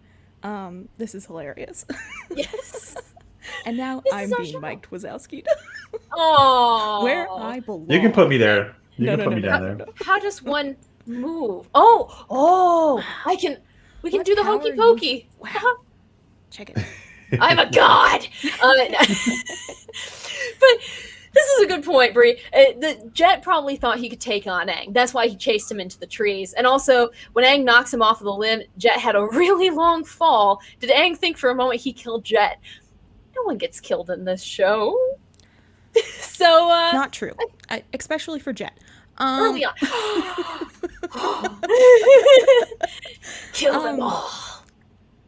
I mean, I love that fight sequence between Aang and Jet. And I think that Aang just knew that Jet was like so skilled because like I'm sorry, but Aang was losing that fight. And yeah, he was. I think Aang was just like, it doesn't matter what I do to this guy because he's gonna counter and blah blah blah blah blah. So like I think he was just going for it. And let's be honest, like even if he really did like push it and didn't realize that Jet was gonna make it, Aang would do whatever it took to save him anyways. So that's a good point. I don't think there was ever any that problem. Also, can we just point out Mr. Miles spit bullets, saliva bullets? I haven't heard that one before, but that could work. You get an ice bullet, just like spitting watermelon seeds, but at high velocity. I like Brianna's comment about Katie is now a live stream bender. Ooh, everything's fluid and in motion. I will have too much fun with that. Yes, see, saliva ice bullets, Rapunzel, mind blown, right? And like Aang said, have you ever fought an airbender? I guess Jet, he is moving through the trees and swinging around, so it works pretty well. But you gotta leave it, the savior of this episode and of the people of the village is a non-bender. And Sokka really gets to show his strength here and also shows to the kids the moral of the story. Don't beat old men because they might come to your rescue one day. And the old man actually decides to tell like the village, hey, no, trust him. Let's get out of here. I'm very glad that they didn't have Aang or Katara swoop in and save everyone in this episode. I think that was really kind of like the whole plan was to show that, you know, these non-benders can also be heroes in their own right, but also just to prove Sokka's leadership skills and, you know, that he can outsmart other people because a lot of times he's kind of like the comedic relief and some people don't take the character very seriously, but like Sokka got a win today. Yes. And also, we also got to win by seeing the different animation styles. We've talked about the freeze frames in this series, which, my gosh. But also we get to see the Eastern style, the more old school Asian style when it comes to the drawing and the inking on this, which is just another amazing detail that they included in the show. And just like a little fun fact, but so the animators for the series actually heavily influenced this episode. Like they designed the look of all the freedom fighters and everything, and I can't remember what the movie that they're basing it off of. I gotta take better notes. But like the animators were really involved in a lot of the design and like why the forest looks the way that it does and everything. So I think cool. that's so cool that it's not only just the creators of the show, which obviously the animators are a part of, but a lot of times when we say creators, we're really only thinking of Brian Konietzko and Michael Dante. But the animators were really influential here, and I think that even them doing like this the flashback, I feel like is something that they can I ask Brandy where you get some of the behind the scenes stuff that you sharing? Where years, oh my gosh, just years. Like so I own the original DVD box sets, so like okay, commentary on that. You can find all of it though online, right? You can find a lot of it online, yeah. So like I think it's Avatar Wiki has a lot of stuff. Yeah. I think maybe this little tidbit was one of the Avatar extras, perhaps.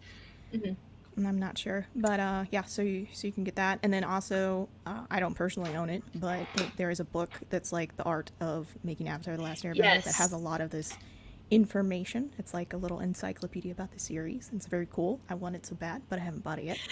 Oh, well, now I know your birthday present. It's in September, just a little reminder. There we go. Real quick shout out to Tamara. Thanks for joining us, and thank you for everyone still in the chat and still watching. This has been incredible. Go get some sleep. I'm not going to take my own advice. And I think the ice bullets would be much more effective than an icicle because the ice bullets are harder to dodge. You can spit them faster than an icicle. Oh my goodness. But yes, so yeah, you can find a lot of the facts if you just Avatar Wiki is where I go to, and you can do a deep dive. Avatar extras.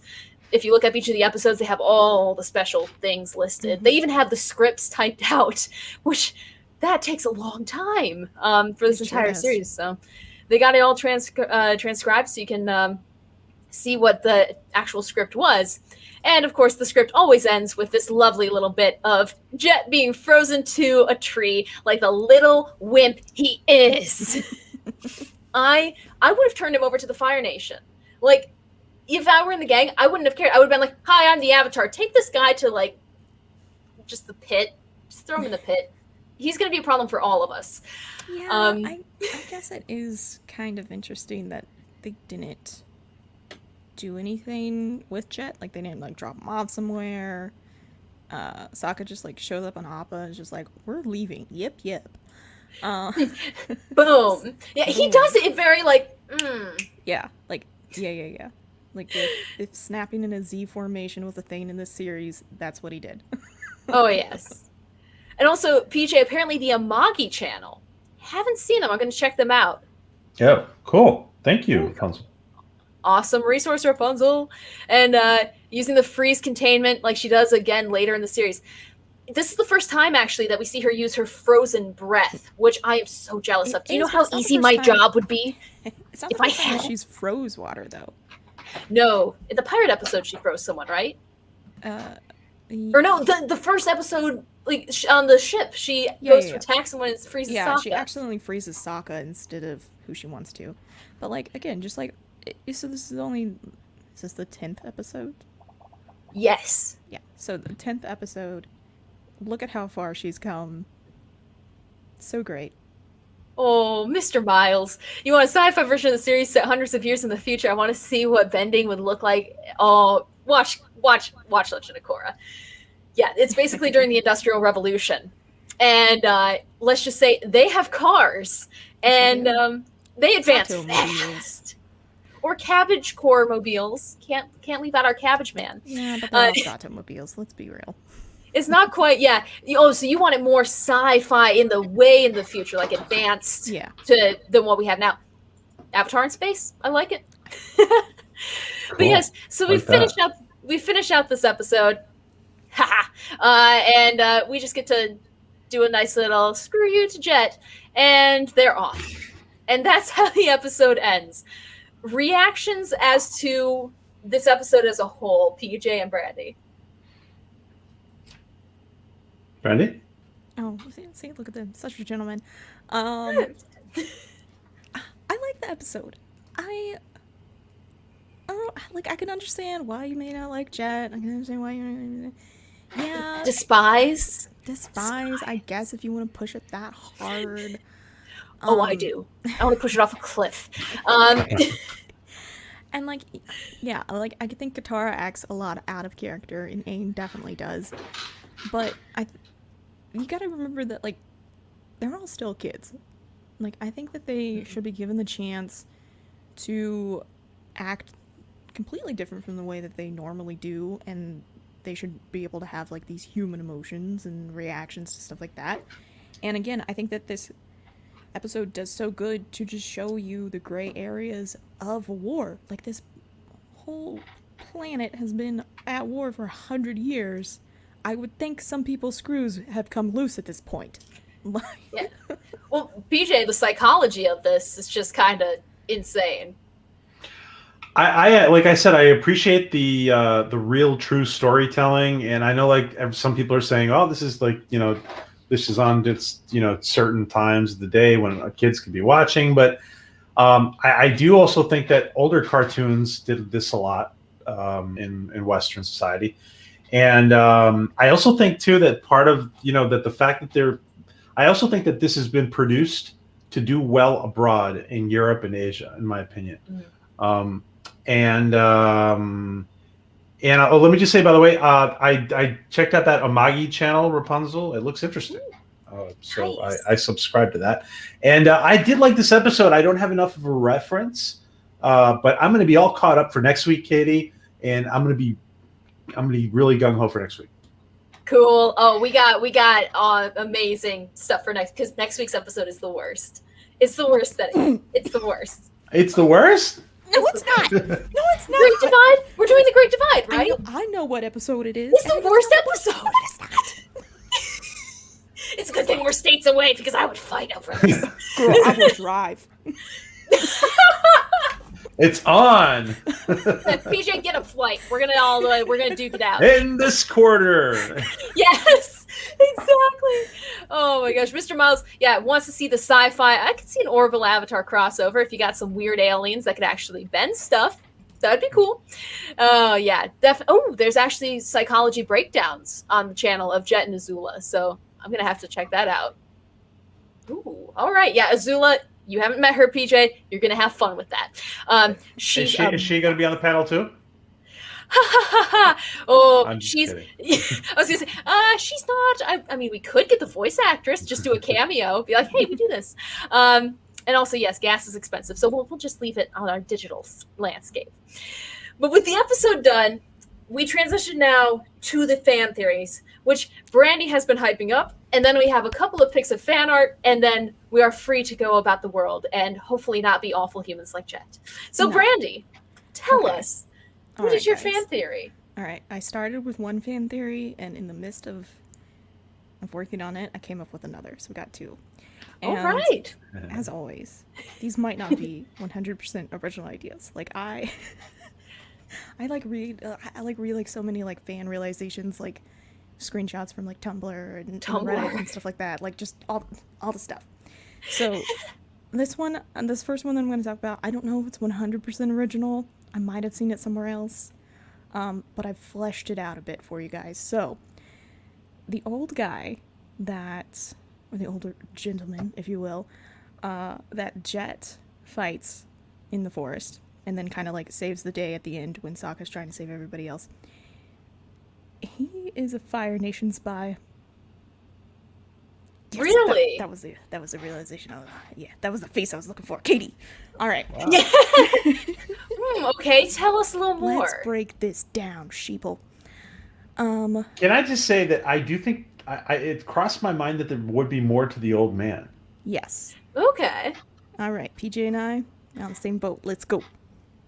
First of all, the whole ambush of the old guy, it seems like there's more because they're all in, like, Jet, Sokka, is Pipsqueak and Smellerbee that are with them. They're waiting for somebody. They're very clearly waiting for somebody. So why would they not be waiting for this old man? So I think what they think that this old man is, like, they've seen him walking around the forest because his mission is he's trying to find the freedom fighters. They've already established earlier in the episode that the Fire Nation is looking for Jet. They want to find him. And nobody would really suspect an old man, or at least not maybe like a normal person. Obviously Jet's a little Does it feel to you, Brandy, like the fact that the old man shows up, he's kind of like testing them or something? I don't think that he's testing them. I think that, like, this old man is really, like, the Fire Nation has sent him out to, like, walk the woods to try and, like, either find, like, a freedom fighter to talk to, or find or find their hideout or something like that. Because, like, the moment that they fight, like, the moment that they, like, come down and, you know, grab him and stuff like that, right off the bat, he's just like, oh, I'm just a traveler. And I'm a fragile old man. Yeah. And I think that they were waiting for him because I think that they've seen him in the forest before. Like, they have been tracking him, and I think that they probably think that he's some type of messenger, maybe, like, carrying messages from the military outpost in the town to maybe some smaller camps throughout the valley or something like that. Because, like, Jet is getting ready to, like, beat down on this guy. Sokka comes in, he's like, nah, maybe not, you know? And, like, they're going back and forth. Jet is like, he deserves it. He's Fire Nation. Think about what they've done to your mother, and blah, blah, blah. And, like, Jet is very clearly not gonna let Sokka win. Like, once they get done fighting, like, Jet is gonna go from fighting Sokka to fighting this old man. But Smellerbee's like, we got his stuff, Jet. Let's just leave. And I think they just wanted to get his stuff because they thought that he would have some type of intel from the army or something like that. So Jet just settles for having his stuff because their mission technically is a success. They have the man's stuff. Kind of like going forward. Oh, I gotta find where I am. But, like, you have so much. But, like, yeah, so, like, they think that he's a messenger. He's really a spy trying to find him. Here are some of my reasons for this. Is obviously the Fire Nation is looking for him. But let's talk about the knife. Yes. Jet, yeah. So growing up, I always just kind of thought the knife was something that Jet had, like, lying around. Like, he knew Sokka would go talk to Katara and Aang, and he needed to come up with something. But I think the knife was actually on the old man. Really? Yeah, I do. Okay. And I don't think the knife is used for assassinations. Because okay. So, like, obviously it's a knife, but the poison is in the hilt, and the poison is kind of hard to get to. Like, if you're I guess, like, if you're poisoning somebody, you're gonna do it secretly and but I think that's your evil laugh. Yeah, that's my evil laugh. At least for Interesting. tonight. I think that the knife and the poison in the hilt is actually something for the old man to take in case he gets captured, so he doesn't give out Fire Nation secrets. It is used as a pill or, like, a fake tooth. That's dark. I'm sorry, guys. Brandy!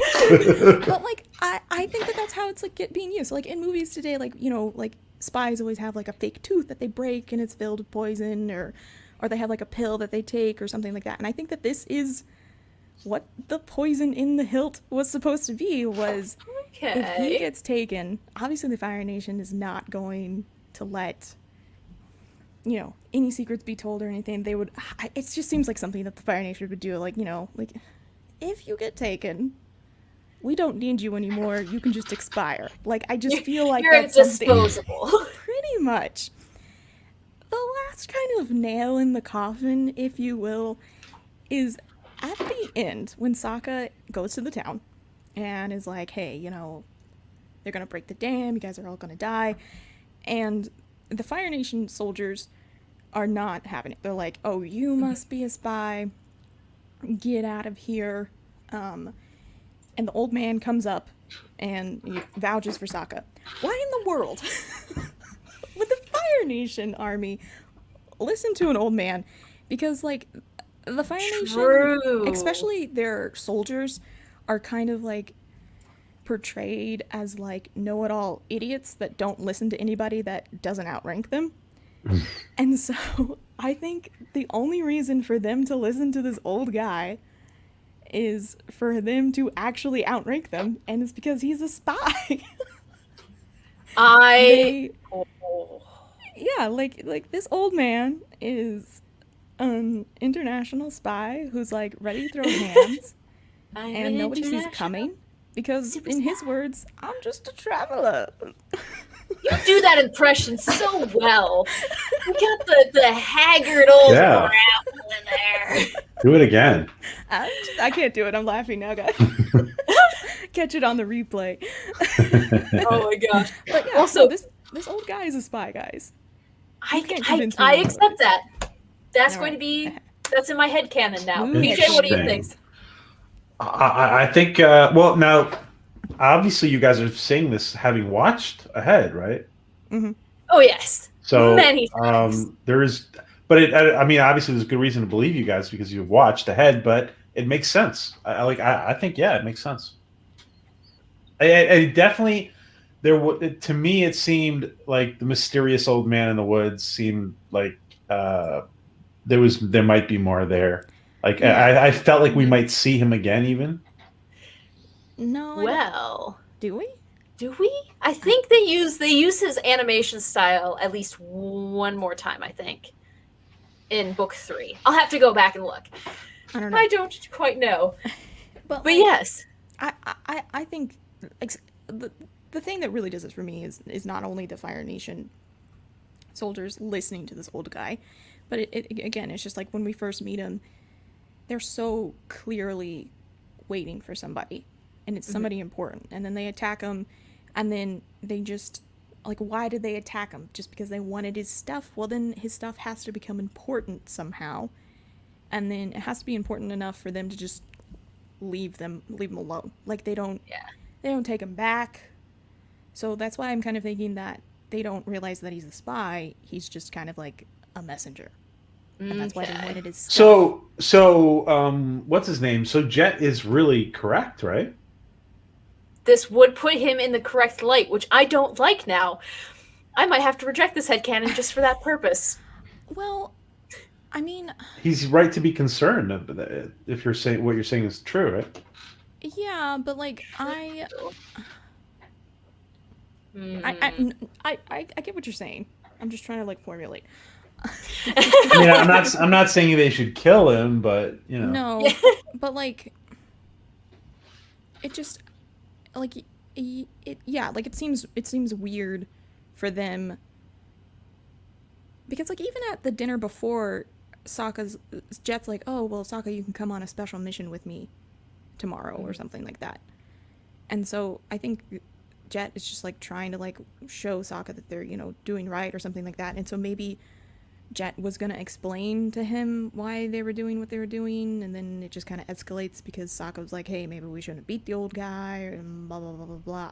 Who knows? I don't know. It's a fan theory.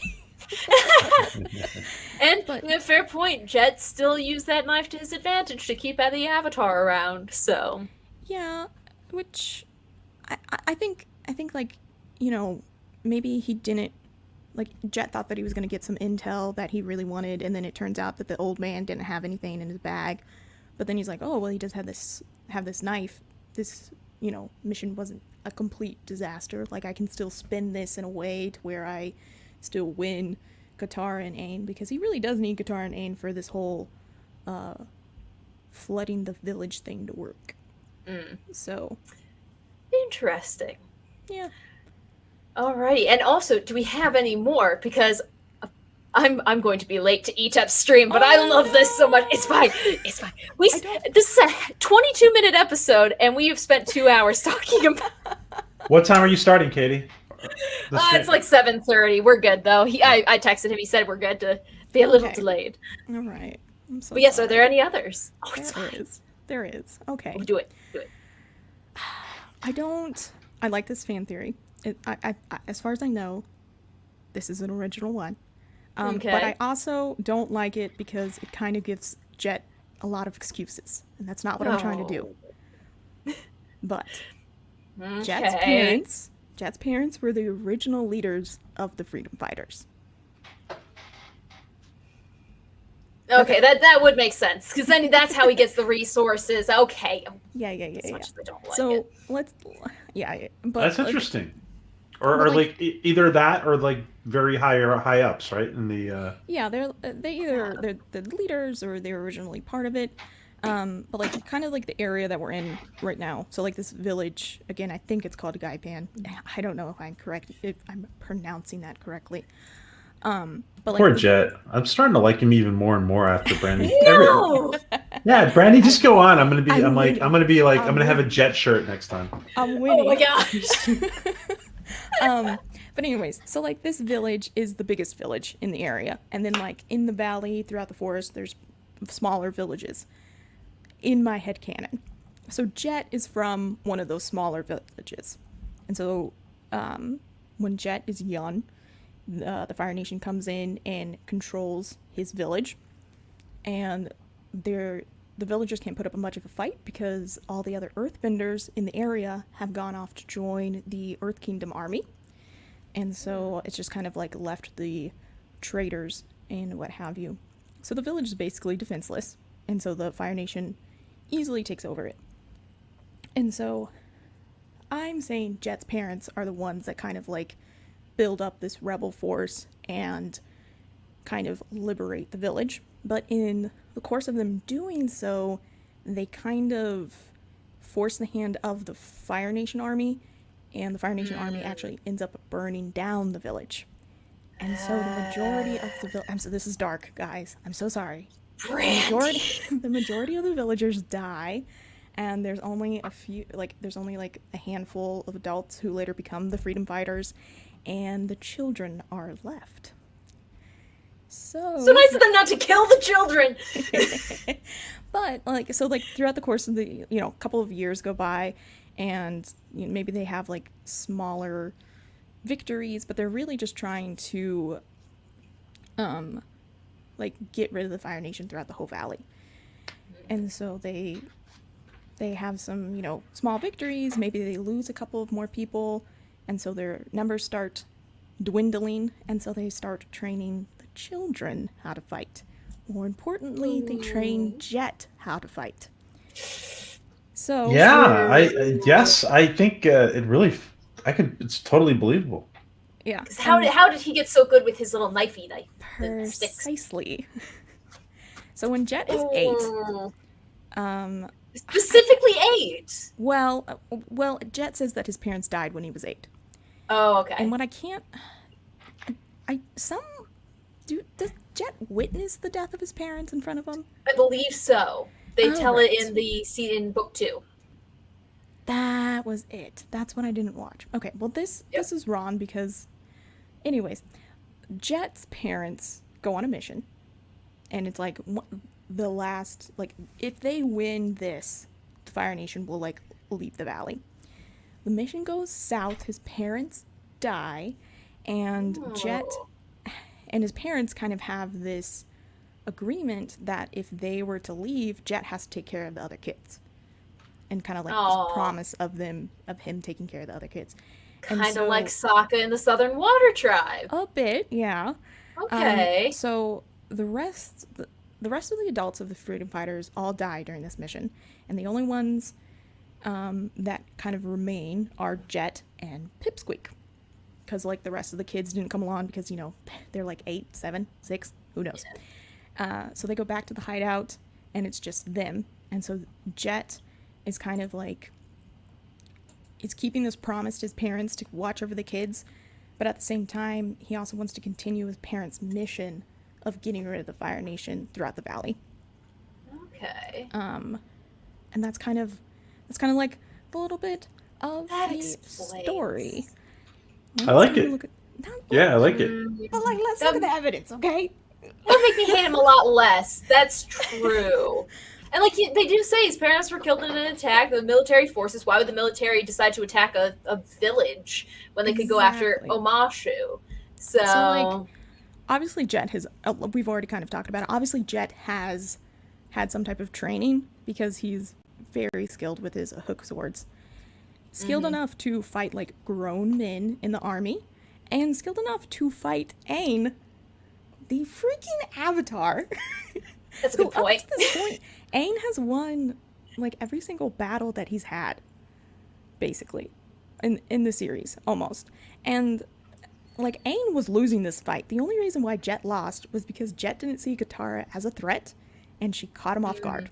Like Aang lost this fight. And so for him to be skilled like that, I think that he had to have been trained very young. So like we know that his parents died at 8. So that means that he had been training probably before that, or maybe he started at 8, maybe he's found somebody else, but I think his parents trained him and stuff like that. The next thing is Jet only explains the Duke and Longshot joining the group, but he doesn't explain any of the other kids. Like just picks them up on the side of the road. Yeah, so like he's like, Longshot joined us because his parents died. The Duke joined us because we caught him stealing our food. And he doesn't tell anybody else's story. He doesn't tell Smear's story, Smellerbee's, Pipsqueak, and he doesn't tell them their story because it's the same story as his. And Jet never gives out too many personal details. The only reason why he tells Katara about his parents is because she just flat out asks him. Yeah, and he needs her, so... So like he's like, oh, my parents died when I was 8, you know, blah, blah, blah. And she's like, oh, my mother. So he just like gets lucky that she like picks up the rest of the conversation because he doesn't have to give any more details than, also, I just lost my parents. Oh, well, it's so sad, but it also works. And also, we just hit 2 hours. How? My gosh, PJ, we don't normally go this long. What you usually go? What, an hour 15, maybe? Hour and a half, probably. It depends on how many nipples are in the episode. The last thing is this hideout that they have. Yes. I'm sorry. I cannot believe that a bunch of kids built a network of tree houses. No. However, a bunch of adults whose trade is probably like logs, woodsmen, woodscrafters, I can believe that. So, his parents built the hideout. I beg to differ with that, but... You think? Really? I've had when I was younger. I've had friends who've done that. Yeah. Dang. Like kids who are 8 years old. Well, not maybe 8, but like 10 and 12. Like Jet and Pipsqueak were the ones who definitely did that. I just think that adults built this, and like they built it because they had a bunch of kids and they needed to find a safe spot to put them when they went on their like freedom fighter missions and stuff like that. But they also just needed a really cool hideout for themselves. I like both because I'm the kid who would have aspired to make a treehouse like that. I like both, but like at the same time, for me, his parents built it. Also, Jet is just really comfortable with extreme violence. Yeah. And I think the reason why he's comfortable with that extreme violence is because he's seen his own parents do it. So if his village, that would mess you up. If his village burnt down, or done to his parents, but the end result was the Fire Nation leaving the valley for a little bit. You know, like I can just he saw his parents be okay with extreme violence, and so in his like little kid mind, he himself kind of was like, yeah, it's okay. The last thing is that Jet is really dedicated to the freedom fighters. Like he wants to keep them safe. So then why in the world is he okay with killing kids in the village? Mr. Miles. I think Mr. Miles is probably along the same vein. Violence. If it's not solving all your problems, then you're not using enough. It's like duct tape. Duct tape. True, though. Why is he so chill with killing? Yeah, and so I think one of the reasons why he kind of has this disconnect with, you know, oh, I'm okay with killing other kids, but not my freedom fighters, it's because of the promise he made to his parents to keep the other kids safe. Boom. And those kids are new, so they don't care. I like that. Drop I like that. the mic. Brandy coming in clutch with the fan theories once again. I went through it kind of quickly. There's like so many more details. Maybe I'll make a video about it. Yes. Oh my gosh, we can talk about it next week too. But those are fantastic theories, and I accept most of them. Yeah. You guys should make more freestanding short videos for the channel. We should. I think we could do that. We could just make fan theories as wrap-ups. I don't know. We can also talk about the fan art because, man alive, there's so much out there of Jet and Katara, especially from this episode. But this person, Janie Jane, on DeviantArt, has some amazingly detailed work, and like it just goes to show how much work people put into the art that they care about. Very nice. So we got the first one, this one, a pencil sketch. We have another one, gosh dang it, computer freaking stupid. Yes, that was an actual animation from the show. Quite good. But we also have this one, which depicts exactly what you were talking about, Brandy. This one from Ring T on DeviantArt. And that one's so good. That is good, gosh, yeah. That's so good. And you know what I love? Like a great poster. He's the one carrying the torch. Yes. He set it on fire. Yes. So yeah, the vigilante Jet. This one hits me different. Yes, exactly. We could hire someone to help edit our new videos. There we go. We do them live. We'll do it live. But we had that one. Then we shift over from the pencil to the digital art to real life. This is a cosplay group that I found. Shaman Renji. Look at, they even got the little twig. Like, dedication. Wow. Can you like hop over to the rest? Yeah. Keep sliding. Keep sliding. It's amazing. Wow. Absolutely amazing. Fascinating. Like the cosplay fandom around Avatar, when they go hard, they go hard. So you're gonna meet all these characters in coming episodes, PJ, and you're gonna love them or hate them. I'm not sure. Yeah. Brandy, I didn't get an answer from you before. Do you do cosplay? I've never done cosplay. We're gonna change that. You could totally be an Earthbender. Yes. Why is this not working? Was Brandy the friend standing next to you when you were in the Lego costume? No. Or one that of those? Was Jillian. Jillian. Okay. How you got confused? Though. Roomed with Brandy. Yes. Well, I don't remember exactly the image well, but I know that she had a friend standing next to her. I do have a picture of me standing next to Katie when she's in her Iron Man suit that we took like 45 minutes to get you in. I've left it at home. I can't even get into it. It's bad. And also, Mr. Miles, I mean, you never know. Got to put your business card out there. Just like this person, Ducky Yep. Yes, that's their name. Cool. Powerpuff Girls. I was going to say, I just really love the Powerpuff Girls.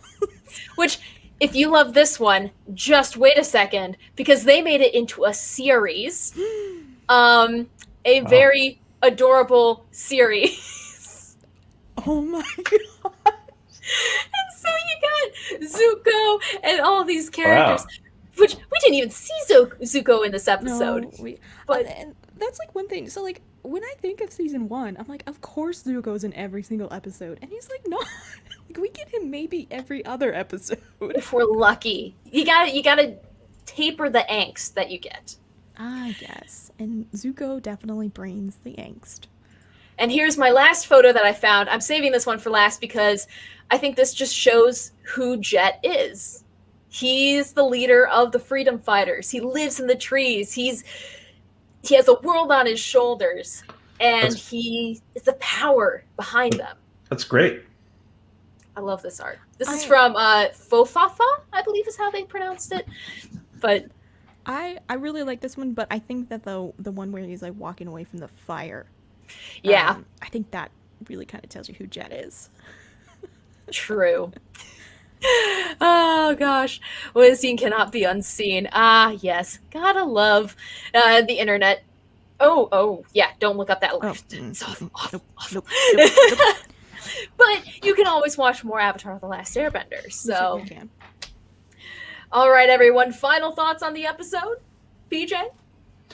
I loved it. I'm gonna have. I don't have enough reference to compare it to other episodes and stuff. So like I know you each had your own take on this episode in reference to everything else. But I'm gonna catch up. I'm gonna be ready next week. Yes. I love this episode. I enjoyed it. I thought it was refreshing.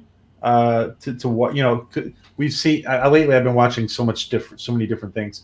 I thought this was refreshing to watch. That's awesome.